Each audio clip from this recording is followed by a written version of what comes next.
Ready? Good evening, the time being 6:31 p.m. I'd like to call this meeting to order. Roll call, please. Councilmember Murdoch? Here. Mayor Pro Tem Gilbert? Here. Councilmember Patassi? Here. Councilmember Kettering? Here. And Mayor Barrios? Here, please note, we are all five are present. Please stand for the Pledge of Allegiance and remain standing for the invocation provided by Kent Roberts of the River Christian Community. I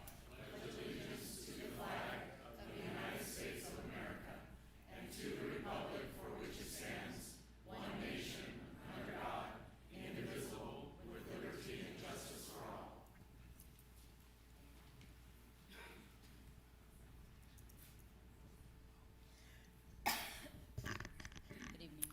Thank you for the privilege to pray with you. Join with me, please. Our Father in heaven, because you alone are God, the sovereign ruler and sustainer of everything, we come to you in prayer with hearts filled with thanksgiving for your love, your grace, your goodness and kindness toward us. And we come with hearts and minds grateful for the ways in which you reveal the wonder, the wisdom, and the power of your supernatural presence in our lives. We come to you asking that you would continue to care for and bless our city and the people of Oakdale.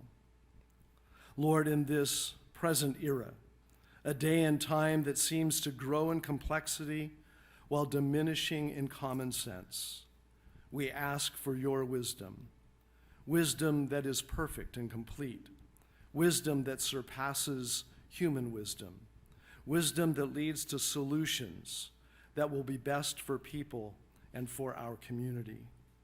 Please give such wisdom and understanding to our city leaders and to our city administrators and decision makers.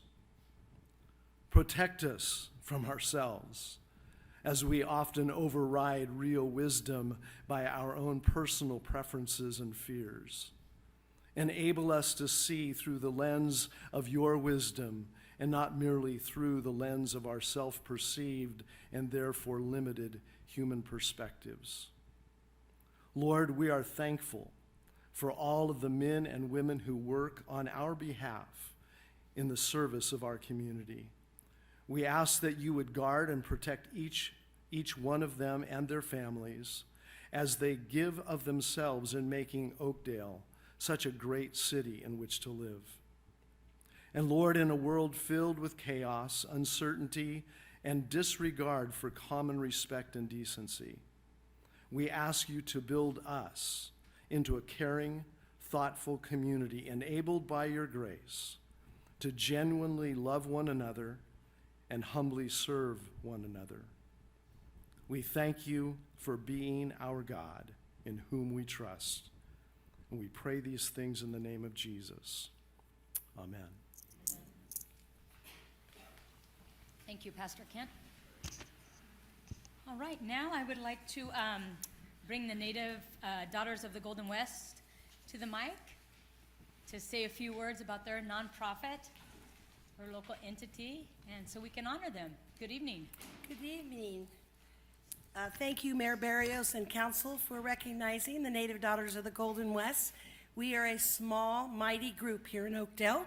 We have 35 members, and it started here in Oakdale on April 17th, 1901. It's 125 years. We do fundraisers. Our big fundraiser of the year is a table lunch setting. And the way we give back to this community is we give 2 $500 Oakdale High School scholarships every year. We help the Blue Star moms with their sock drive and toiletries. And we do popcorn for the city of Oakdale for the Halloween parade and give to people. And in 2019, we were given the Nonprofit of the Year award by the Chamber of Commerce. Very proud of that. If anybody's interested, our president is Leslie Pettinger. We have 35 members, always looking for more to help here in the community, or they can contact myself, Lisa Ballard. And thanks again. Thank you, Lisa, very much. When do you guys meet? Is there a monthly meeting? Or We have a monthly meeting. Monthly meeting. Yes, and we have the website you can go to, Native Daughters of the Golden West, And if anybody's interested, they'll contact us through that. All right. Or else, I'm Lisa Ballard, they can contact me here in Oakdale or Leslie. Wonderful. But Well, we thank just you so wanna much. Congratulate you. So this is 125 years, not Correct. 100. So I need to update my That's all right, certificate, so yeah. I apologize, I did that in error. That's all right. So we're gonna go take a picture with you, and then we'll Oh. get you a new one soon. Okay. That sound good? Good. All right, Thank well, you. thank you for all that you do, and congratulations on Thank you. 125 years. Sorry,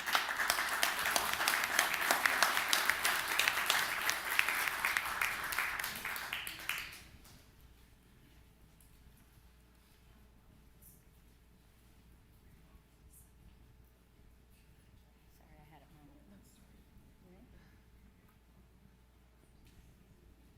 We should just cover the 100. Hi, hello, how are you? Good, how are you?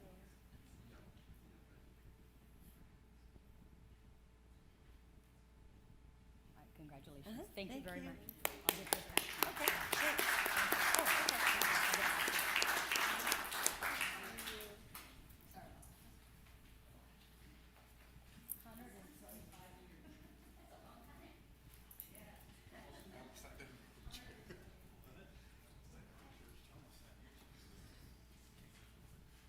All right, one more round of applause for 125 years for the Native Daughters.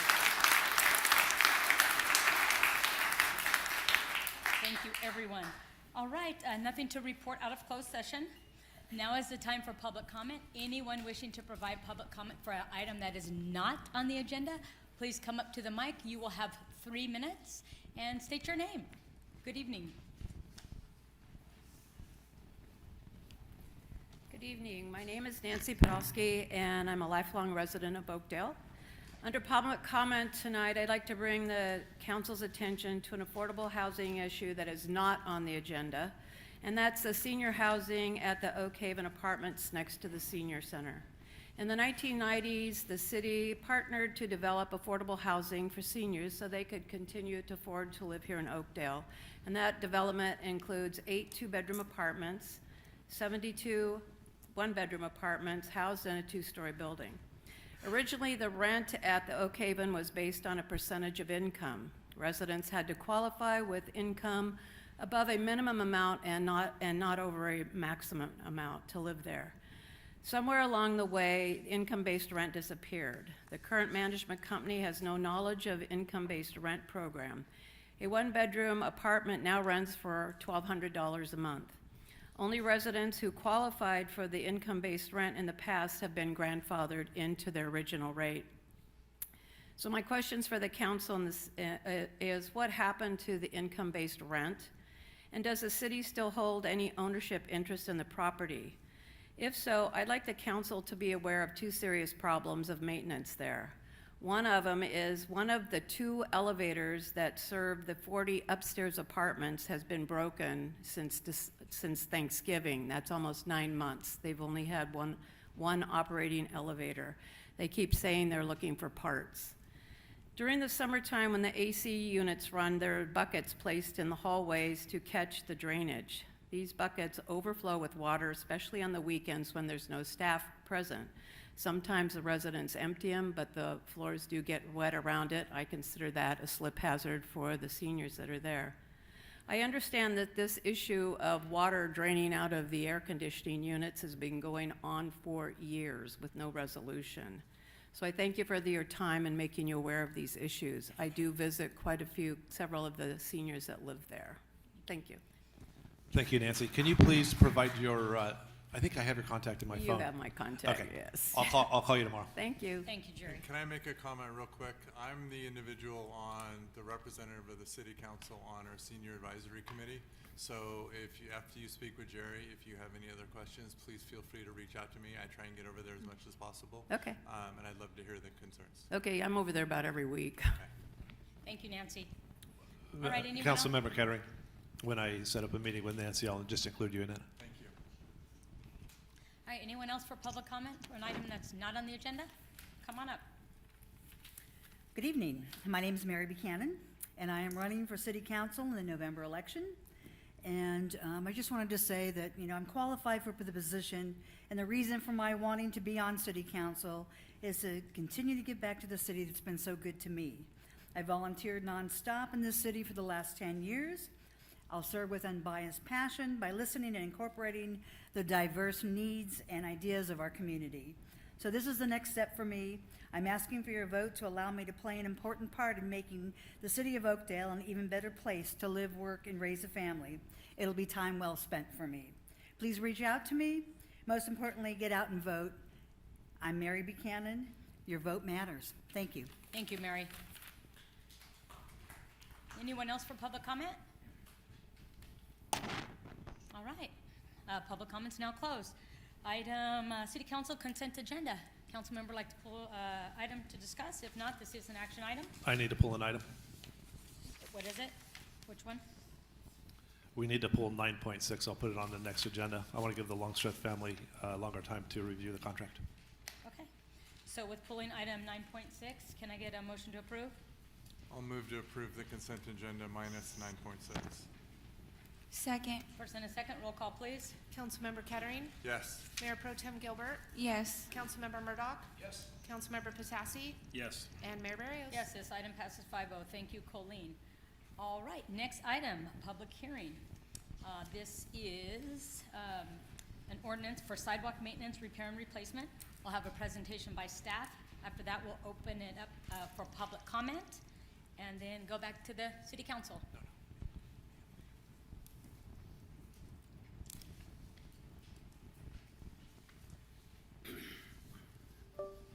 Good evening. Good evening. This is 10.1, the sidewalk ordinance. This is a continuation from the July 20th meeting. So this is an introduction of ordinance amending Chapter 30 of the Oakdale Municipal Code, adding Article 7, sidewalk maintenance, repair, and replacement. So the background is sidewalks within cities' public right-of-way provide essential infrastructure for pedestrian travel and accessibility.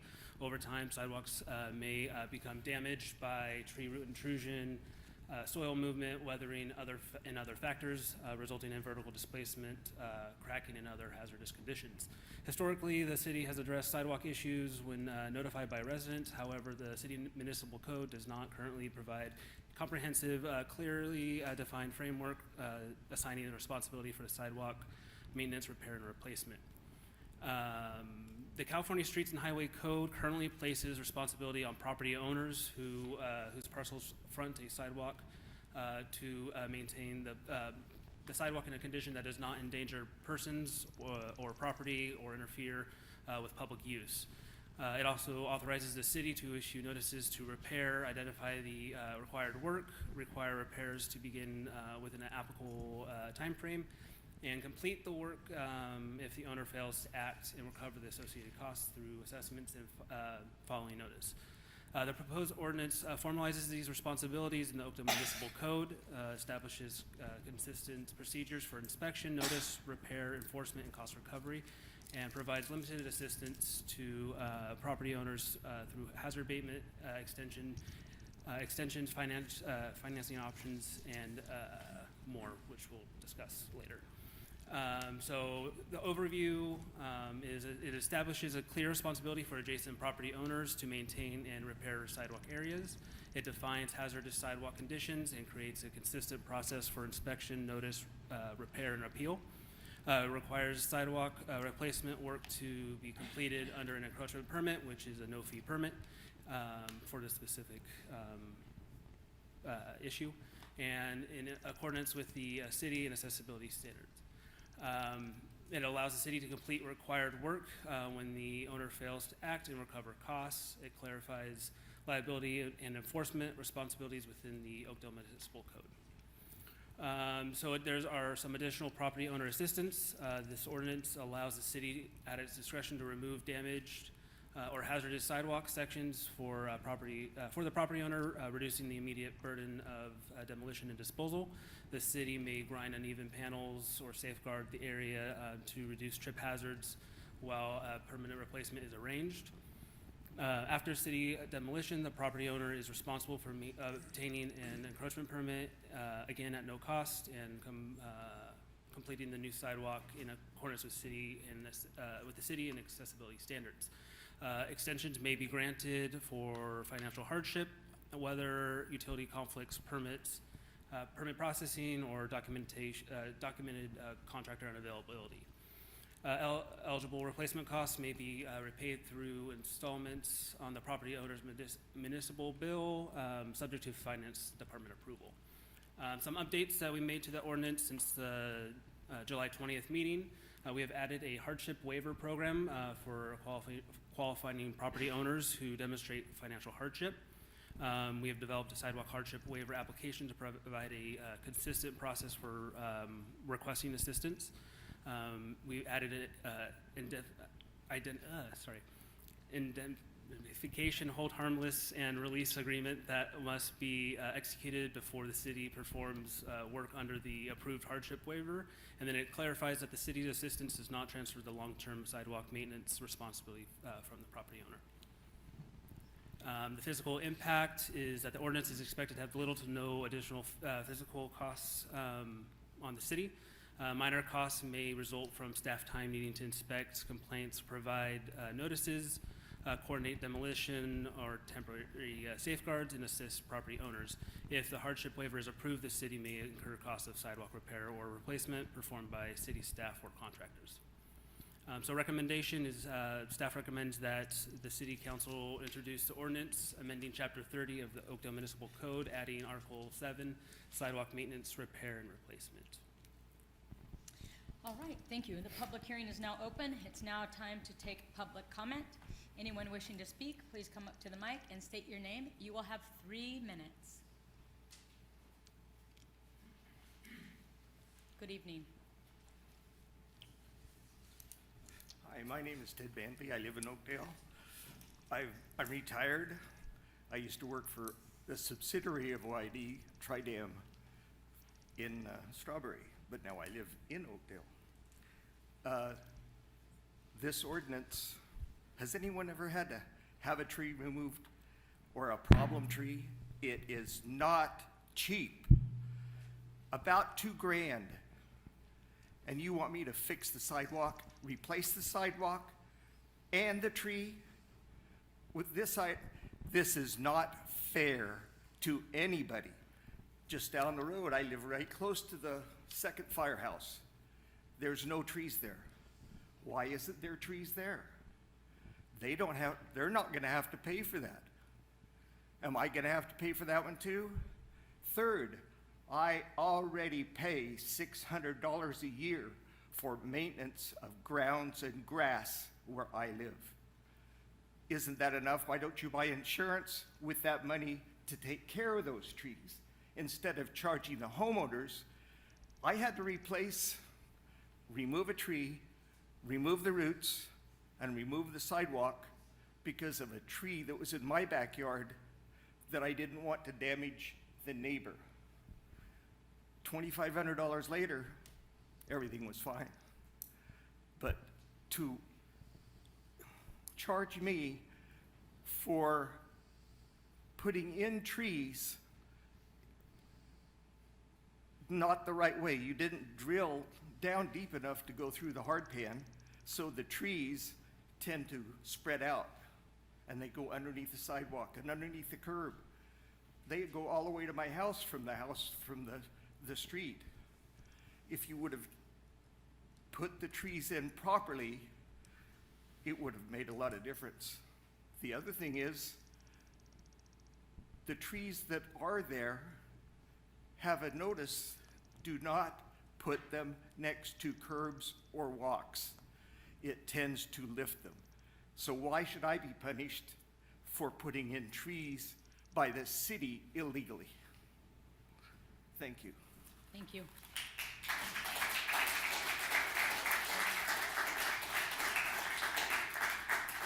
Good evening. Great job, Freddie. My name's Troy Harris. I live on West J Street.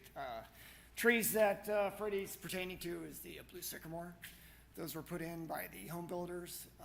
City council or a city official approved those trees.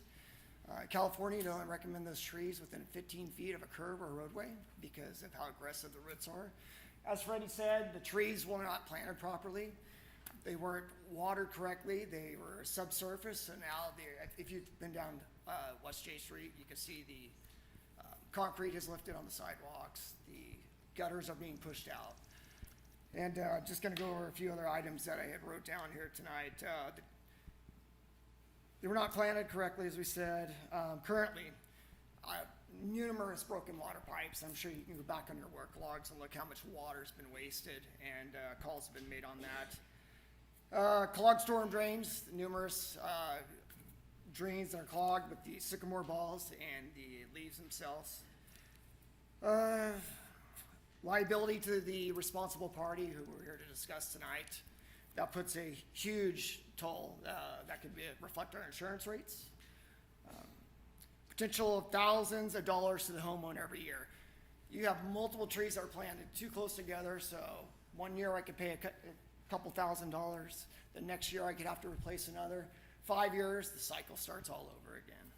Potential problems to come down the road. The main water pipe and the sewer pipe go down there. That could be potentially break the city's water pipes and sewer mains, and also the homeowner sewers mains.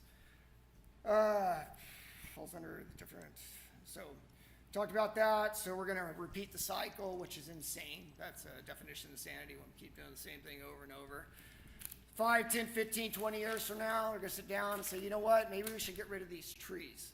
It's unfortunate. I feel like, oh, it's not gonna look good, but hey, we are in a drought state, so they could potentially put in some other trees, plant them properly, but West J Street is going, if that is your plan, it is going to be a huge burden on the homeowners. And also, if you go up to Grager, I'm a runner, so I'm on sidewalks all the time. They've also, I don't know the name of the smaller trees, but they also planted those incorrectly because those are currently being uplifted and pushing out the curbs as well. So, got a lot to discuss and some big decisions, but you're gonna have some really upset homeowners here, especially when the trees, and here's the other thing. I was fortunate enough they took the trees out because of the water mains. They said they were causing problems. I did not want them replanted. And if I'm having to pay for those trees to be fixed, I should have the choice to remove those trees also as a homeowner. And I'm speaking on the other people that live in our neighborhood here, because a lot of them didn't show up, and $2,500 is pretty cheap. What I think that's gonna cost you later on is probably, the tree they removed out in front of my house would have been about 10 grand. Thank you. Yep.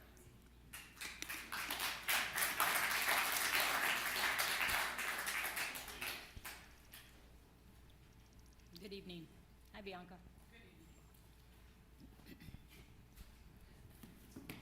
Good evening, Mayor, Council, and City staff. So my name's Bianca. I'm a property owner here in Oakdale, and I'm speaking tonight regarding the ongoing discussion surrounding sidewalk maintenance, liability, and the upkeep obligations being pushed onto neighborhood property owners and our community structures. We are facing an untenable catch-22 with the city's current approach. On one hand, the city is moving to hold homeowners and local entities strictly accountable for the condition of sidewalks and the grass strips. Yet on the other hand, we are given no operational control or direct authority over the critical inputs required to keep those areas alive and safe, specifically the municipal and district managed water supply, irrigation parameters, and the original tree selections planted by municipal design long before current owners took title. We cannot separate liability from control. Under California principles of equity and tort law, it is fundamentally unjust to demand that private citizens shoulder third-party liability and maintenance fines for infrastructure failures when they are structurally denied control over the water and utility resources required to maintain them.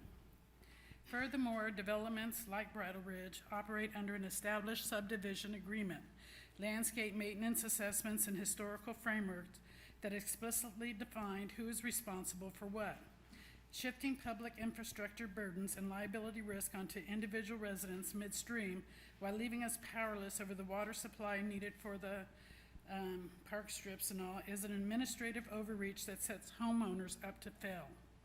I urge the City Council to pump the brakes on any ordinance or policy that transfers unfair liabilities onto residents before the city attempts to offload its risk management burdens onto neighborhoods like Bridle Ridge and pretty much any of Oakdale. The council must address the fundamental control paradox. We ask for true collaboration, transparency regarding original subdivision agreements, and a realistic acknowledgement that homeowners cannot maintain public impact green spaces without the tools and water access to do so. Thank you for your time, and I just want to say, I pulled my deed, and it definitely says the project, the housing is within the boundaries of a lighting and landscape district which benefits the project and other properties. The cost of ongoing operations and maintenance of common facilities that are part of the LLD's obligations will be assessed to homeowners and collected with property taxes, which currently is what we're doing and we're paying for, and there's no need to put the burden and your liability back to us. Thank you. Thank you, Bianca.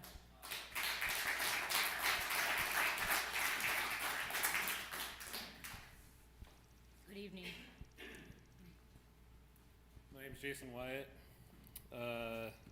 I'm a resident here in Oakdale. I'm standing before you tonight to address the proposed amendment to our sidewalk policy, specifically the measure that would shift the financial burden of sidewalk repairs onto homeowners, backed by the threat of property liens.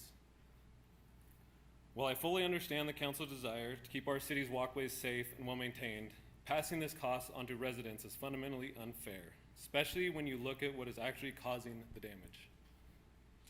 In my neighborhood, the Vineyards, and throughout much of Oakdale, the primary culprit destroying our sidewalks isn't wear and tear from foot traffic. It's the mature trees planted along the municipal parkways. Specifically, we are dealing with American sycamore trees, or along West J Street. Now, as many of you know, sycamores are fast-growing, massive trees. They feature broad, aggressive surface root systems that effortlessly buckle concrete, create massive tripping hazards, and shatter sidewalk slabs.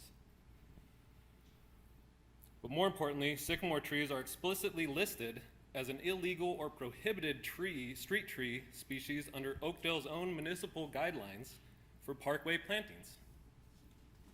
It's interesting. To put it plainly, the city or developers operating under city oversight planted prohibited, non-compliant trees along our streets. For decades, those trees have done exactly what sycamores do. Their massive roots have uplifted the concrete, and now under this proposed policy amendment, the city is asking individual homeowners to foot the bill for fixing damage caused by trees that shouldn't have been planted there in the first place. Adding insult to injury, if a homeowner cannot afford thousands of dollars in sudden concrete repair, the city proposes placing a lien on their home. Placing a financial encumbrance on a family's property to remedy a situation created by municipal tree selection is unjust. Homeowners did not choose these trees, they did not plant them, and they do not have the authority to alter or remove them from city property. I urge the council to vote no on this policy amendment tonight before you consider holding property owners financially responsible for sidewalk repairs. The city needs to take ownership of its infrastructure, address the problem of illegal street trees, and find an equitable solution that doesn't penalize residents with property liens for city-created problems. I have had 2 instances at my home with concrete that I've had to pay for already to have ground down, dealt with the city, and all they wanted me to do was put a new slab over an existing problem. How is that fixing the problem? I talked to them about removing the roots. I had Public Works on the phone. All they said was it had to be repaired. So luckily I was able to just grind it down. I didn't have to pull permits. I didn't have to pay a contractor. I was just able to grind the lip down. Just the other day, it broke a water line and the city had to come out and fix it. It's a big issue. Thank you. Thank you.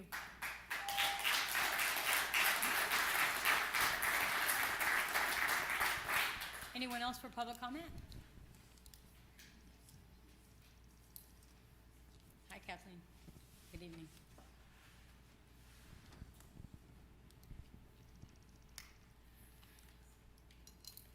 Oh, boy.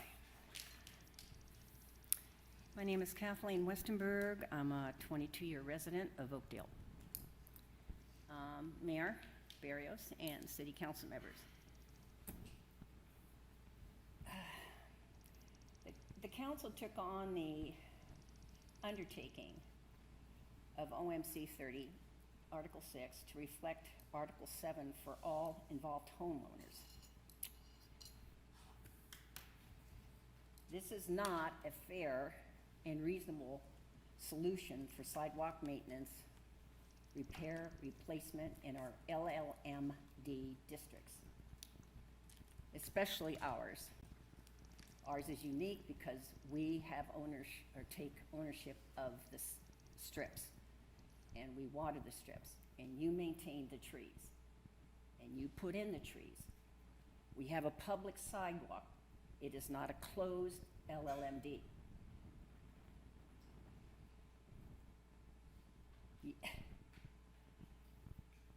So, I appreciate your leadership, your leadership in fostering continued community confidence has failed. You have not addressed our specific LLMD, and you're just throwing us in with everybody else. So I hope you will not pass this and go back over it again and make different decisions. Thank you. Thank you.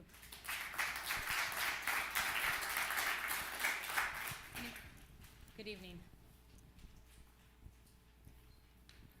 Good evening. My name is Jan Trine, and I also live in the Vineyards. I think we're on our third tree. We just lost one. It died. We've got a brand new one. It is not a sycamore, thankfully. My question is, if I'm going to be financially responsible for repairing the sidewalk because of the damage of what the parkway grass and trees have done, am I able to remove that brand new tree, remove the grass, and put in rock? My son lives in Escalon, and the city parkway things, every homeowner can plant whatever they want, a bush, rocks, shrubs, whatever, because it's their property. So if I'm supposed to consider the city parkway, grass and tree, and be financially responsible for that area, that's a question I have. I have a question if you guys have thought about a cost-sharing program for us that live in Bridle Ridge, Vineyards, that. I understand the idea if I live in a Oakdale home that doesn't have the city parkway tree area, and I plant a big old pine tree, 6 inches away from the sidewalk, and the sidewalk comes up, I get that. That's on me. But as it's been stated today, we did not plant those trees. Thank you. Thank you.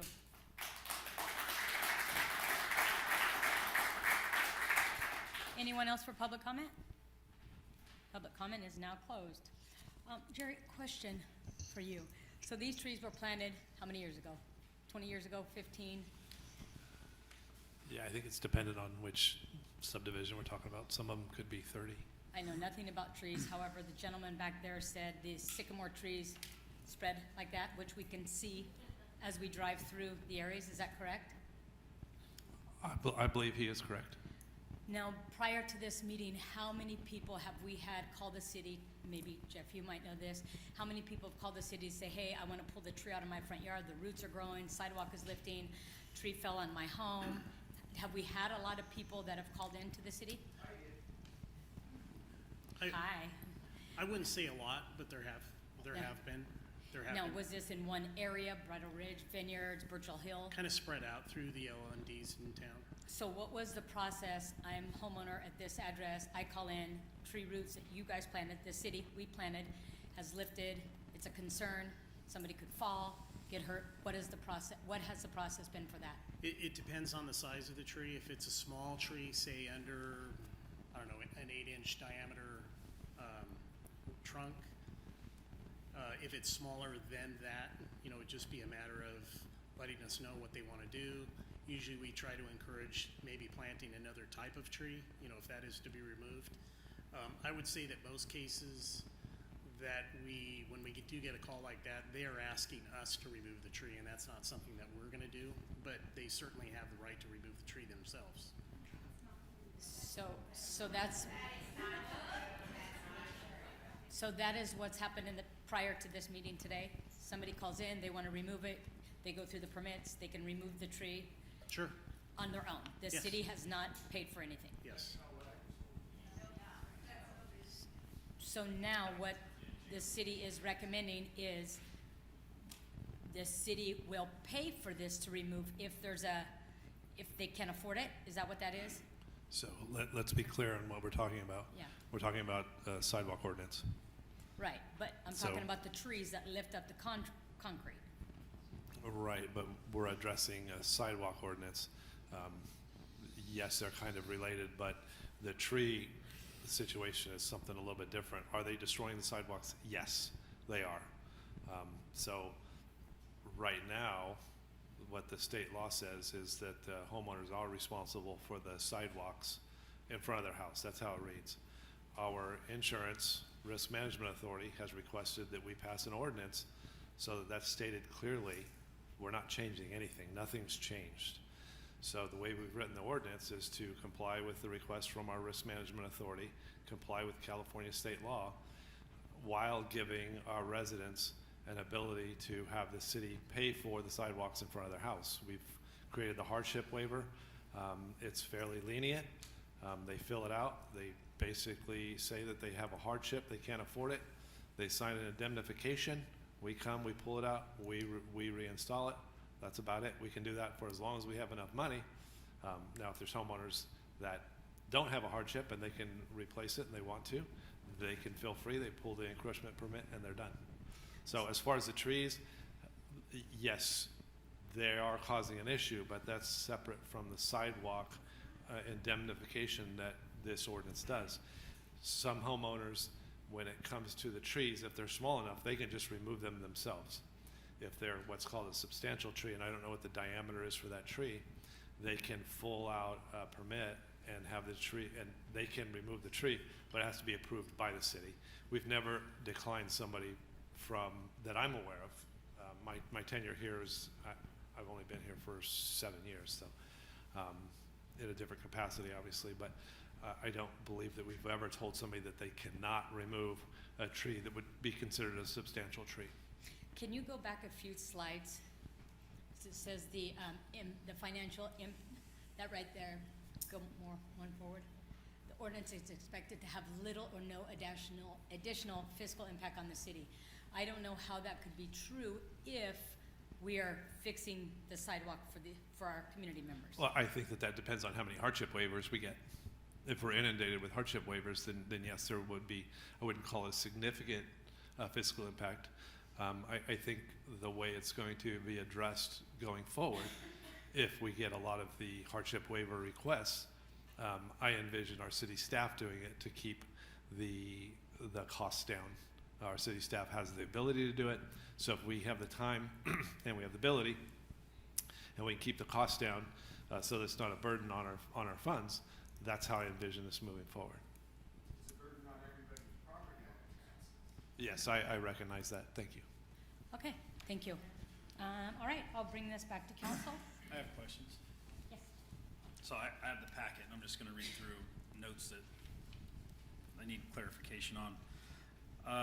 On point number 3, city hazard abatement, point B, following such work, the property owner is required to complete a full replacement within specified timeline. Who defines the timeline? What is the timeline? I know further along in the paperwork, it kind of goes into a little bit more, but if somebody can't afford it, what are we gonna do for, how it leads into the encroachment permits as well from there?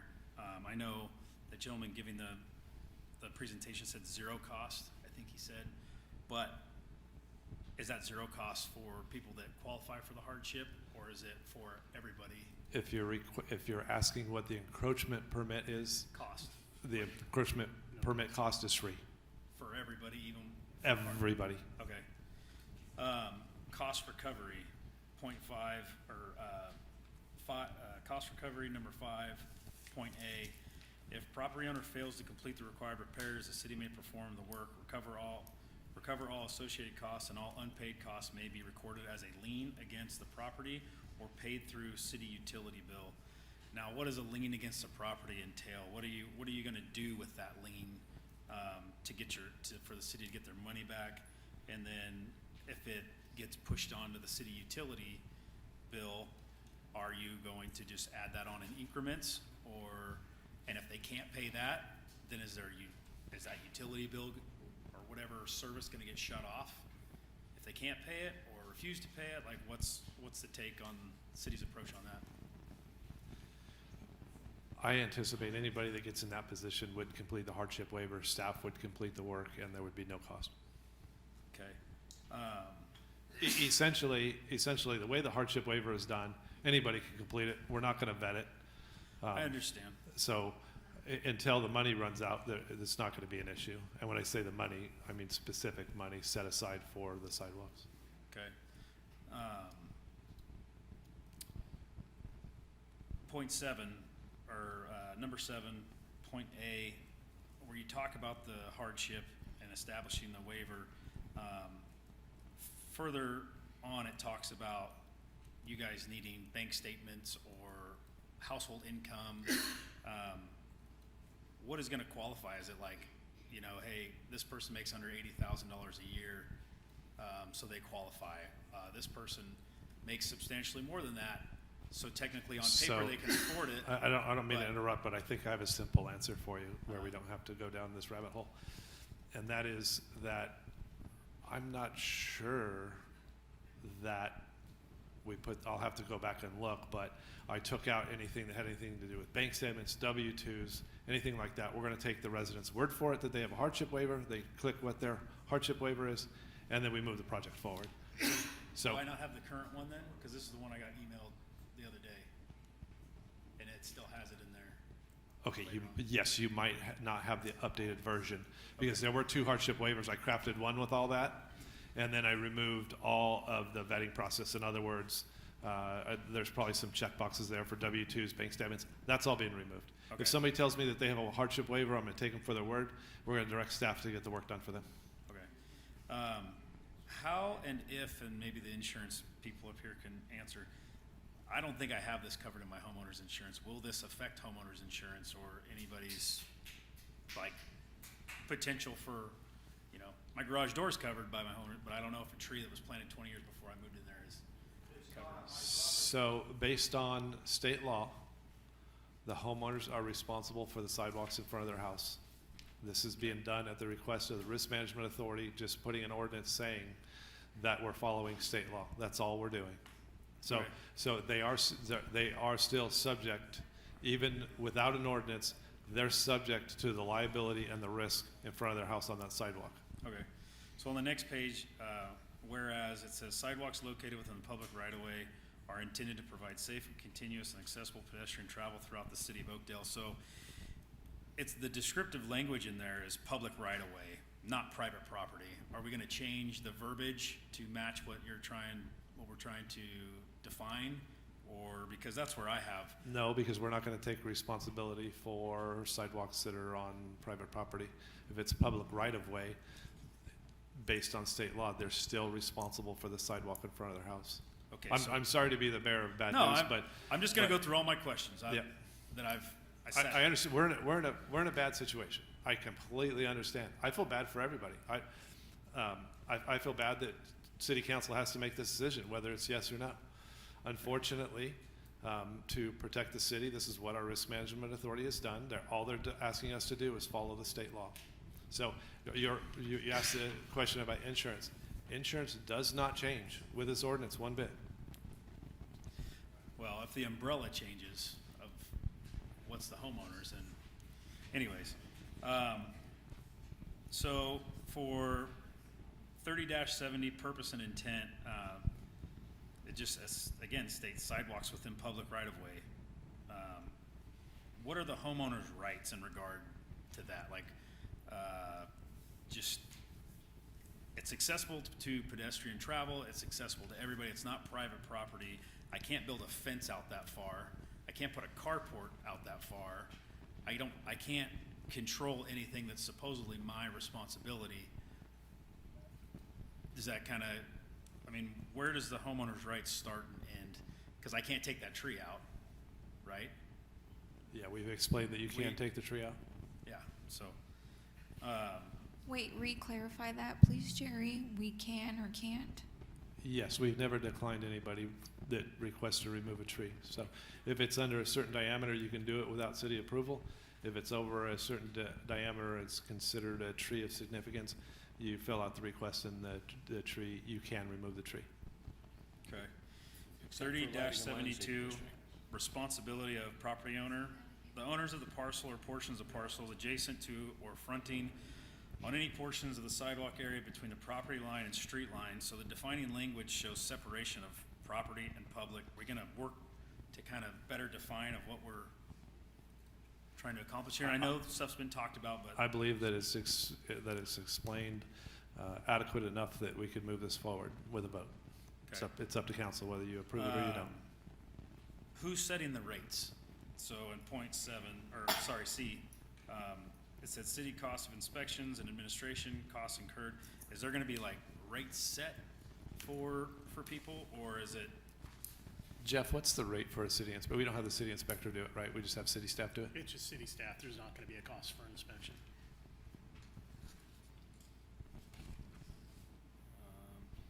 Okay, so all that, my questions that were regarding like such criteria was household percentage of income, all that stuff's been removed?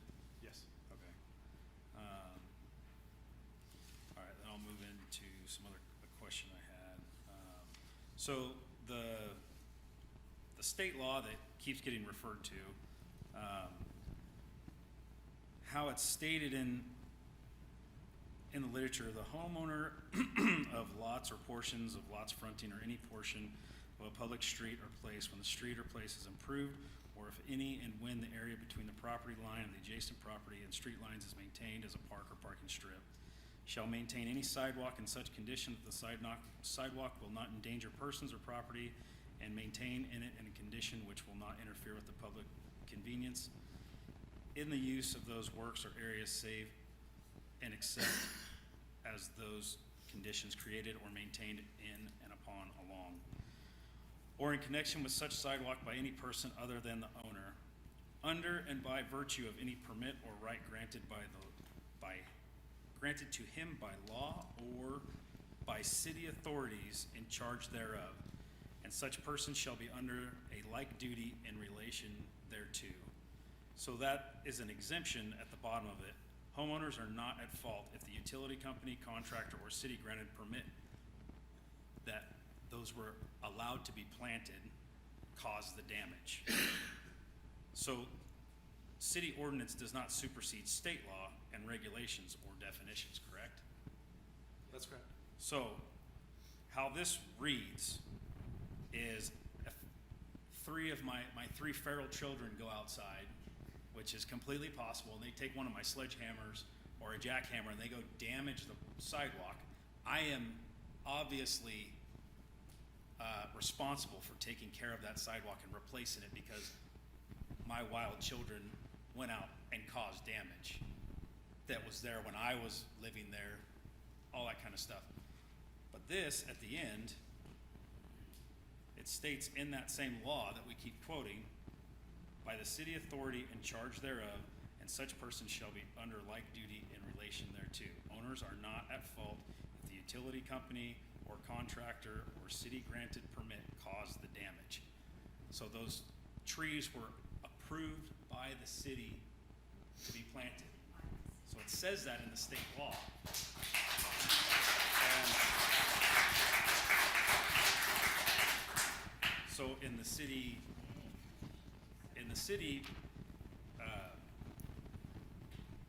ordinances, 32-6, planting of trees in conjunction with all new residential construction. Ordinance number 467-7.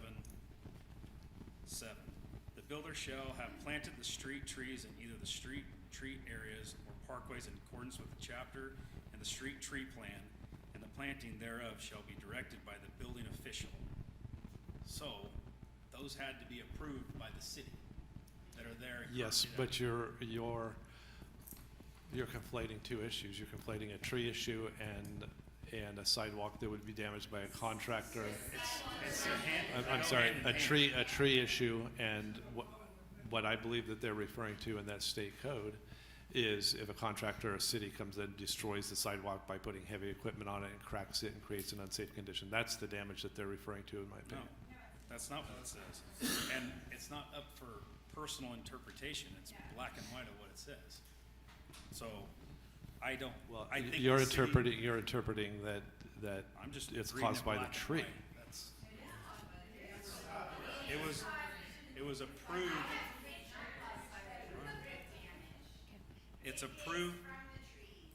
It was approved by the city, which indirectly or directly caused the damage.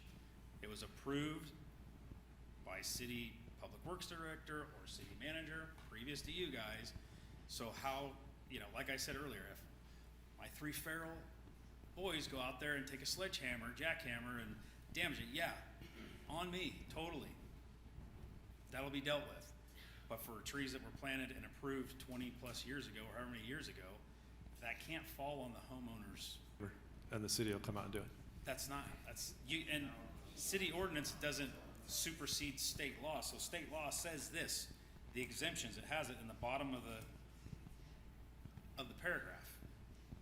So I mean, if we go and put a lien on somebody's house, well, not we, but the city goes and puts a lien on somebody's house or starts taking money from them through their utility bill, I mean, state or city ordinance does not supersede state law.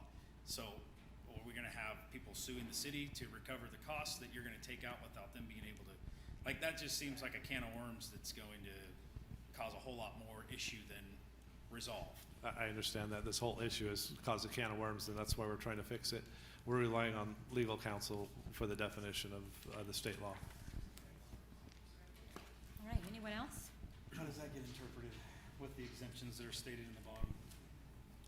Well, the Risk Management Authority, our insurance company, has interpreted it to mean that those exemptions wouldn't apply. It's a blanket.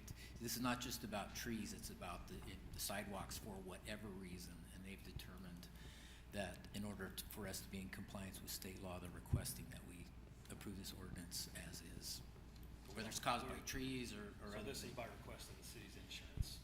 Basically, yes. Okay, so They're our insurance company, in that fact. still doesn't supersede, they can interpret it whatever they want to not have to have, own a cost.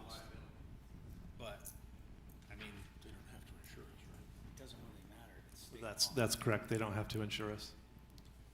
Well, split a hair however many ways you want. It's still right there in black and white, so. Again, don't get me wrong, I don't like this at all. I've said it before, I don't like bringing it to council. I don't like that some of our residents are unhappy with the ordinance. So we don't have to do it. However, I'm relying on legal counsel from our Risk Management Authority. This is what they requested. I have to rely on them for the legal interpretation of what that law is. So we don't have to do it though, right? We can vote no and it not. That's why we're bringing it to you. Okay. Where insurance is at risk. I have a couple things. Potentially it could be at risk, yes. The question was, if we don't pass it, will our insurance be at risk? And the answer is potentially insurance could be at risk. When this was on the agenda 2 weeks ago, 4 weeks ago? I believe it was July 20th. We didn't bring it back on the 3rd. Okay, I spoke at length about this, and my comments were almost exactly what I heard from the audience today.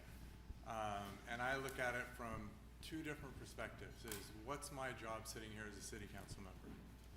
And my main job is for the residents of Oakdale. I also have a responsibility to protect the city of Oakdale. These two do this against each other. I have a tree in my front yard. I live in Bridle Ridge. Well, I know a lot of people in here and they know where I live. I live in Bridle Ridge. I have a tree that the city planted 20-some years ago in my mow strip that I have no control over. I can't water it, I can't do anything. It's causing my sidewalk to raise up as we speak right now. I like the shade, I don't want it taken out. And I've gone over and over with this, with, city manager, gotten some of the legal opinions. And common sense and protecting the city butt against each other on this one. I think we have an obligation sitting up here to look in what's in the best interest of the city of Oakdale, which also includes its residents. And I struggle with this because I have a tree planted in my front yard that's causing my sidewalk to lift up. And if the city comes out and tears up that sidewalk, which they will do, I will tell this in a minute, then it's my responsibility to replace the 2 slabs of sidewalk. That's the way it is. As we sit here today, that's how it is. Without this ordinance, that's still how it is. Across the street from me, same situation. Tree, lifting it up. Neighbors called, it was a danger. City came out, city demolished 2 slabs. I don't know if that's the right word, demolish. Jackhammered, took away. The resident paid for 2 slabs. He had it done himself. I asked him the cost. It wasn't horrible, but still, he paid for it. This happened 3 weeks ago. I happened to run into the city inspector who was out there to inspect it afterwards. No, he said there's no cost to the residents. I don't know the right answer in this one. I went to law school for 4 years and I still don't know the answer to this question. Because I have an obligation to protect the city, but I also have an obligation to all of you, and throw in that personal that I live in Bridal Ridge with the tree pushing on my sidewalk. So I really, really struggle with where this is going. Is it going to benefit us down the road? Is it going to be a short-sighted decision? And I'll be honest, as I sit here right now without hearing anything, if somebody asks me, what are you voting on? I don't have an answer.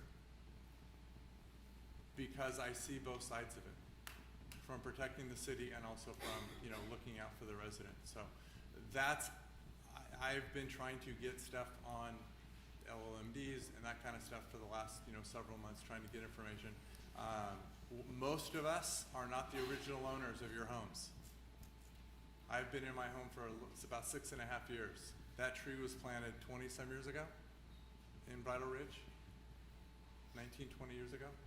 I didn't have any say in it, but now it could be my responsibility to pay for damage it causes. So it's a tough decision. And I walked through the vineyards, I've been through Birchill Hill. Bridal Ridge has it better than both the vineyards and Birchill Hill right now, because Bridal Ridge is newer. But it's going to happen everywhere. And my comments to city staff has been, the city needs to come up with a long-term plan. We're only voting on sidewalks tonight. I don't have anything in front of me that talks about trees to vote on.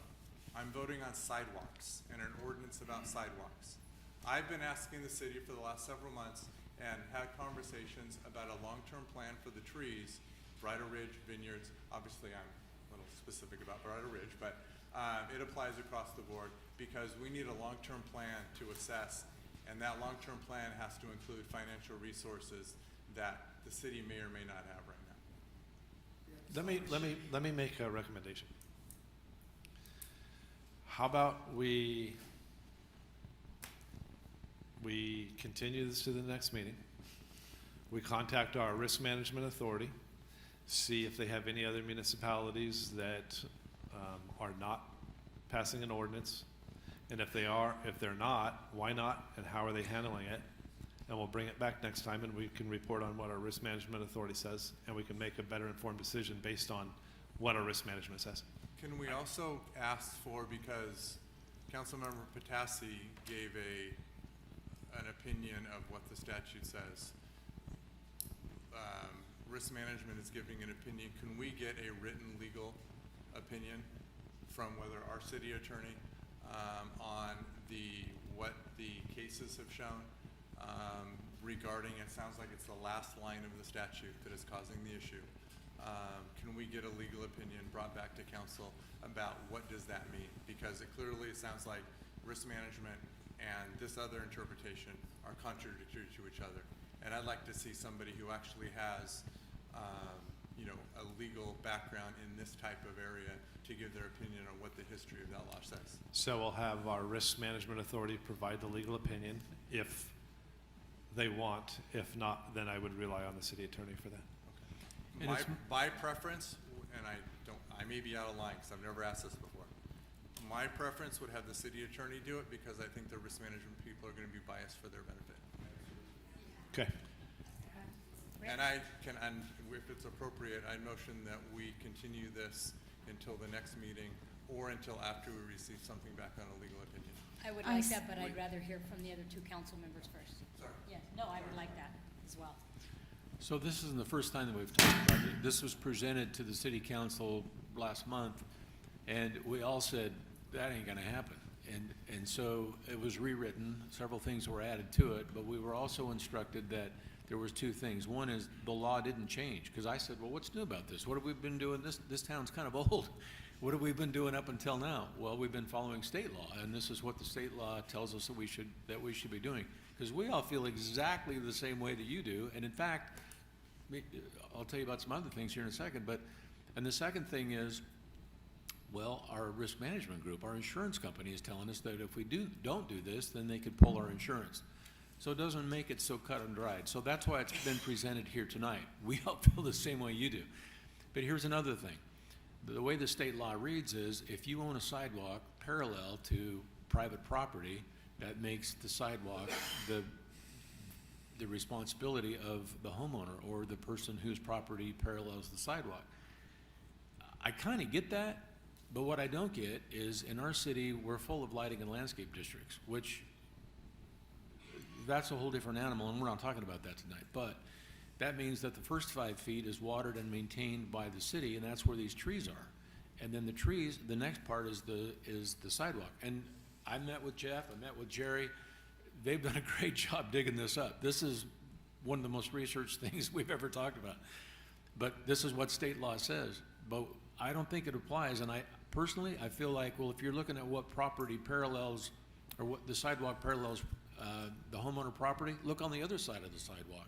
That parallels the city's property, and the city has the responsibility for maintaining that tree. Trees heave up and break sidewalks when they don't get watered right. How is that the homeowner's fault? So that's the way we feel. That's common sense. But can we stay insured?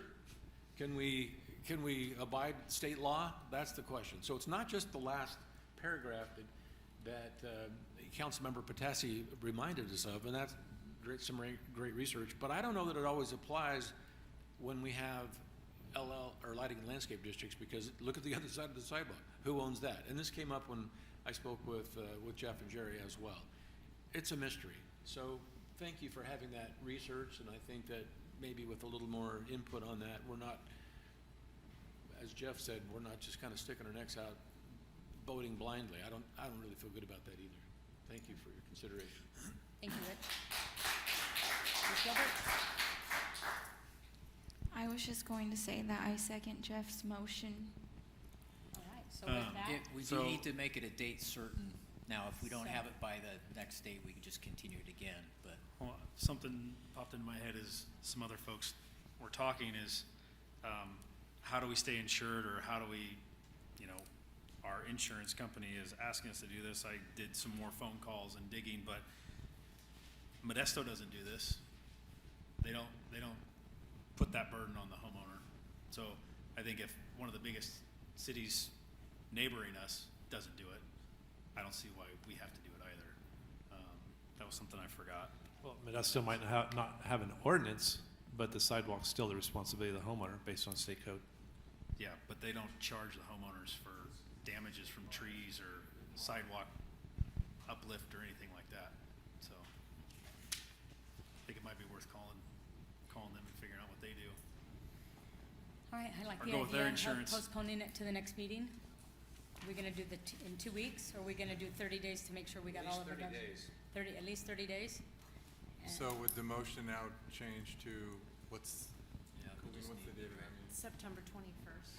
So I'd motion that this be continued till September 21st, and then also request a legal opinion. My preference would be from our city attorney on the state code that we're talking about, and also how does that imply already know with LLMDs? Isn't that what you said?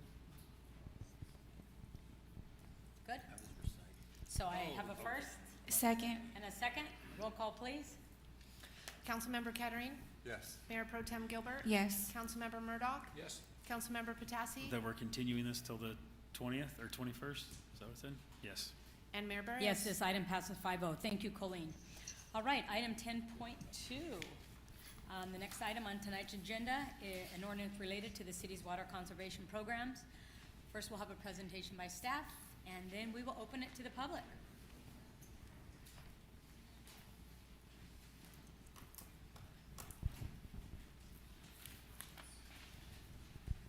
Good evening. Mayor, sorry, Mayor Barrios, members of the city council. Oh, I'm sorry. No, Oh. our water and wastewater engineer, she's going to be performing the presentation Okay. on our behalf. Okay. Okay, thank you. Good evening. Good evening. Hi, thank you for joining us. Yes, thank you. Good evening, Mayor and members of the City Council. My name's Allison Fuya, working with city staff on preparing proposed amendments to the municipal code related to water conservation. The purpose of these updates is to modernize the city's water conservation ordinance in response to changing state water use efficiency standards and more current water system management practices. The Water Conservation Program was first adopted in 1991 in response to severe drought conditions. Since that time, the state has experienced additional droughts, including a 5-year extended drought from 2012 to 2016. In response to these conditions, the state has adopted a couple of more stringent water use efficiency requirements, including Senate Bill 7-7, action in water use by the year 2020. And more recently, the state adopted the Making Conservation a California Way of Life regulation, which became effective in 2025. This is a more stringent regulation which requires water suppliers, such as the City of Oakdale, to calculate an urban water use objective and meet that objective. Penalties associated with not meeting these regulations include ineligibility for state water-related grant funding opportunities, and starting in 2027, the state has the ability to assess monetary fines.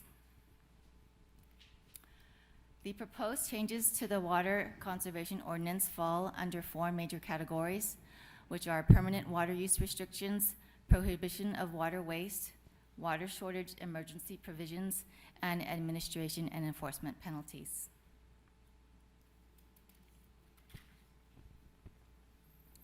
Starting with the permanent water use restrictions, there's language in the existing municipal code which prohibits water waste activities. Some of these activities are listed on the slide. There are no major changes to those activities for the most part.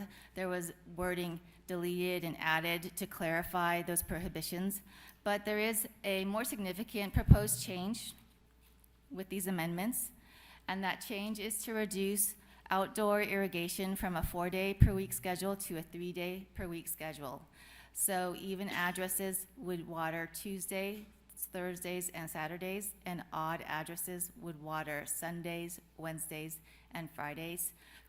No outdoor irrigation would be allowed on Mondays, and no watering would be allowed between 10 a.m.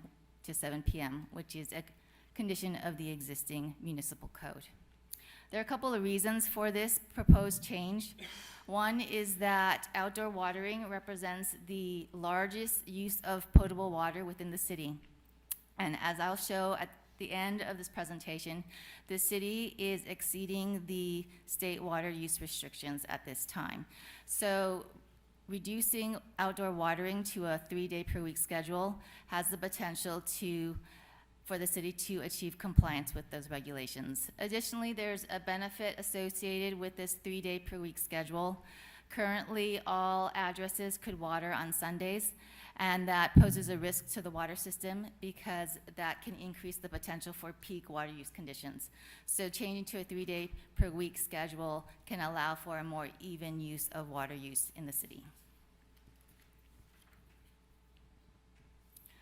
The other major change proposed in these amendments is the addition of water shortage emergency provisions, which allow the Public Services Director or Director's designee to establish additional outdoor irrigation limitations under extreme conditions such as water supply constraints or additional state requirements or emergencies.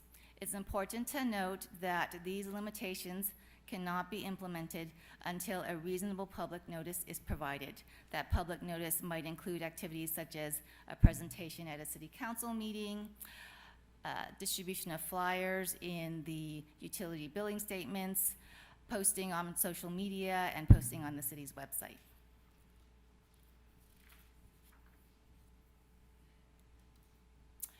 The existing and proposed municipal code includes a section on administration and enforcement penalties. For the most part, this process has not changed. It was just reorganized and reworded for clarity. The process includes the identification of water waste by the Department of Public Works, and if that's identified, then a notice of ordinance violation would be issued. That notice would not have a monetary penalty associated with it. If there's a second violation that's observed with the same customer, then a second notice would be issued. Again, no monetary penalty. Monetary penalties would begin with the third notice of ordinance violation and continue for each additional violation within a 1-year period.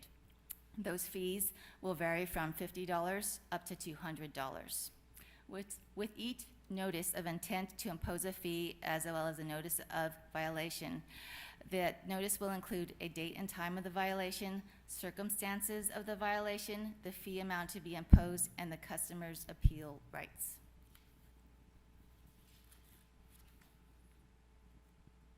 The customer has the right to appeal the notices or the fees, and the appeal process consists of submitting something in writing within 15 days of receiving the notice. Then within 10 to 30 days, the Public Services Director is responsible for scheduling a hearing. For customers that fail to pay the assessed water waste fees, there are additional consequences for non-payment which could be utilized by the city. Those include the mandatory installation of a water meter, discontinuation of service, or temporary flow restrictions.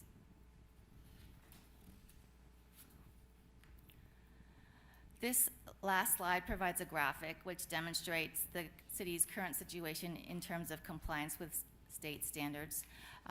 In the middle of this bar graph is the reported water usage for the city of Oakdale for the fiscal year 2024 through 2025. On the right side, the bar in orange color represents the water usage mandated under Senate Bill 7-7. That's the 20% reduction by 2020, which the city continues to exceed. Penalties associated with that exceedance are ineligibility for state water grants unless certain conditions are met. And then on the left-hand side is the urban water use objective established by the state under the Making Conservation a California Way of Life regulation. That objective is calculated based on the characteristics of the water supply area, number of residents, the irrigable areas. And starting in 2027, penalties may be imposed on suppliers for exceeding this objective. So this is a demonstration of one of the reasons why we are proposing the amendments to the Water Conservation Ordinance, but in addition, this provided an opportunity to update and clarify the language in the ordinance for more current standards. With that, are there any questions? So pretty much state of California is telling the residents of Oakdale we're using too much water. And the city of Oakdale says, hey, we're gonna modify this, we're gonna mitigate this, and you're only gonna be able to water 3 days a week instead of 4 days a week. Is that correct? That's the correct. bottom line? Okay, thank you. Public hearing is now More open. questions with fees and violations associated with it? So we're gonna open the public hearing, and then we'll come back to you. Thank you. It's now time to take public comment. Anyone wishing to speak on this item, please come up to the mic. You'll have 3 minutes, and please state your name. Yeah, come on up.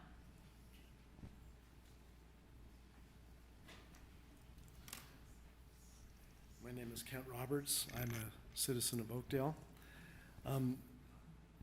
This rings true of the last discussion we just had.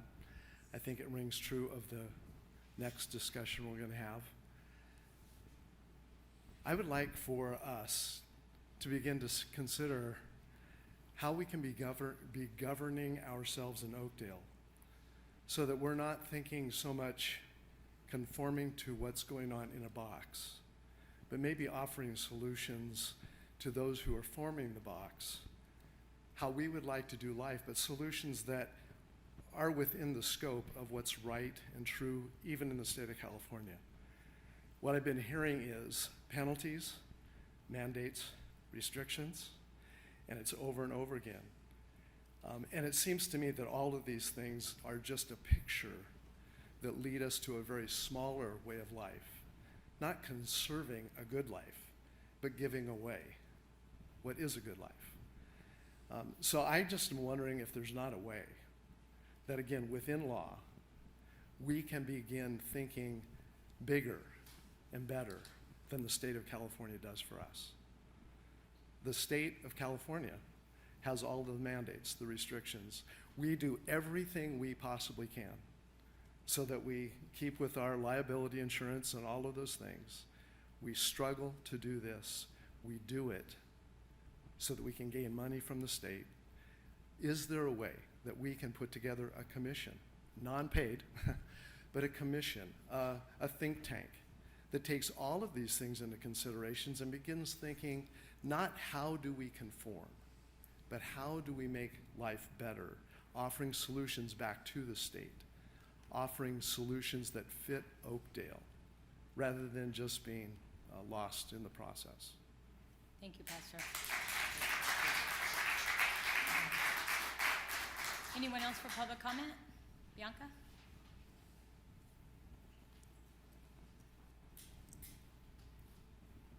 Hello, Good evening. Bianca from Oakdale, but I actually have a question for her. I don't know if she can answer, but in the amount that we're over for Oakdale, does that include the usage of the city of Oakdale as they water these parks every This day? is public comment, not question and answer, please. Well, I So- think we need more Says information questions. regarding the overusage of water and who's liable. Is that personal homes, or does it include city, and is city metered for that water? Thank you.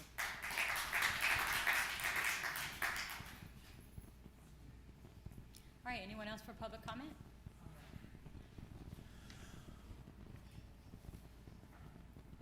Good evening. I live on the corner of Lee and Poplar, on Poplar Street, and my house was built in '64, and a lot is like 100 feet by 150, and I use a lot of water. I admit it. Water bill's high, but, you know, a big sized lot, I got a garden, lawn, and this and that, and I just use a lot of water. What am I supposed to do? Let everything die because I can't get the water to irrigate and stuff, so it puts me in a bad spot. What am I gonna do? Thank you. Anyone else for public comment? All right, public comment is now closed. I have All right. questions. Right, yes. The violation fees that were discussed in the presentation, this might be silly, but for whatever reason it popped into my head. Does the violation fees go to the city or the state? The violation is assessed by the state on the city. Okay, so we would have to pay the violation fee to the The city or state? The state. Okay. Are there current violation fees now? I only water 4 days a week anyways to keep weeds green, so, do we have violation fees already, or is that will be added with this? There is a administrative, it's kind of a generic process regarding administrative fees or administrative fines in the municipal code that we use when there is some kind of violation. I can't recall when us ever doing that. Okay. But there is a structure in the municipal code that we have used in the past for other issues. Okay. And so the structure presented in this slide, that is already in the existing municipal code. It's just reworded and reorganized to clarify. I'll ask the question for Bianca. Is the city water usage included in these numbers that the state is saying we're over? Yes, that is, so the state regulation applies to the overall city's water usage, and they do allow flexibility for the water supplier on how you want to meet that objective. So if there's other ways that can be identified to reduce water usage, those could potentially be implemented. So is there a difference in, I mean, we get our water from the wells. I mean, other cities, they get them from their treatment facilities that either fresh water, recycled water. I mean, we're getting our stuff from the wells. So is there, Yes. I mean, does the city, or not the city, the state sees like what we report in our usage and from groundwater? I mean, how does that compare? Because it seems two different sources, if that makes sense. Yes. And I did want to clarify too on the overall water usage that the city has been implementing using OID water at parks to offset. And so that OID water doesn't count. Separate bill. Is a separate. So if the city were to be able to start to use OID water for other. What about the Mo irrigation- strips? The Mo strips. I mean, it kind of becomes uneconomical because you Yeah. have to build the infrastructure Yeah. for that, but that is another way to reduce the water usage that gets reported to the state. And as far as water sources, for this regulation, they don't differentiate by water source, but that is another reason that the city of Oakdale does need to have some concern because you are solely dependent on groundwater at this time. And the quality of groundwater and the availability of groundwater over time is predicted to be less reliable, as other neighboring cities have experienced, and that's why they've added surface water to their portfolio. In your professional opinion, should it be differentiated, groundwater and? It is other? on the to-do list for the city to explore surface water, and those discussions have begun with OID. There's challenges associated with Oakdale for that surface water, but it is something that will be explored by the And city. would you say we have some things in our favor with having the river nearby and closely bordering some of our wells and all that kind of stuff? Yes, there are just things to be thankful for in Oakdale in terms of water supply. Gotcha. I think the state came to us regarding this some years back, and we complied. We were the first one to get on board, and the state never came back and said, "Oh, you did such a great job, City of Oakdale, for saving water. Let's give you some money back." Is that correct? That, to my knowledge, yes, I haven't heard Yeah. of any I do gratitude. recall that. We got on board right away. So, okay, thank you. Jeff? I agree with what was said by some of the speakers is, I don't want to be told what to do by the government. And I have no problem saying this, is gonna sound silly, is I ask a lot of questions about this stuff well before the meeting. And one of the questions or comments I made was, really, you're gonna tell me I gotta put a nozzle on my hose to use water? Come on now. But I also worked my whole life in government. I ran a law enforcement agency. I relied on state grants. I relied on federal grants to make up my $30-some million budget. I understand if we don't go forward with some of this, we are losing the opportunity for grants in the future from the state of California. And some people might think, no big deal. I know it's been talked a lot about a water park. A grant for a water park and we don't do water conservation? That may be difficult. So it's again, that same common sense versus what's best for the city and everybody in government. I don't want to be told how to water my lawn. If I want to pay, like what was just said, if I want to pay for 10 million gallons of water to water my lawn, hey, if I got the checkbook to do it, I should be able to do it. Obviously, that's not reasonable, and we have to have some limitations. And any type of regulation, there has to be accountability. I don't like the fees either, but if somebody's going to ignore what is set forth, there has to be accountability, or there's no point having it. It's one or the other. And so I thought some of the language in this was very, very difficult to understand, but I understand at the end that if we want to benefit the entire city of Oakdale with some potential grants down the road as it relates to water, we have to look at this as a potential option. Thank you. So we're grateful for Blackwater, by the way, and what you're providing to the city. We understand, right, that there's 2 layers of permits and fines. First is the city could be fined by way of not receiving grants from the state if the overall water use doesn't go down, right?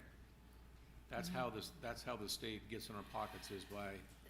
That was the the penalty for the first Senate bill.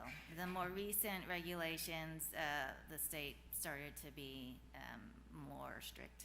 And it's distasteful to me as well to have this like threat of fines, but that's what they're threatening. They're threatening it would start in 2027. That's how it's worded in the regulations.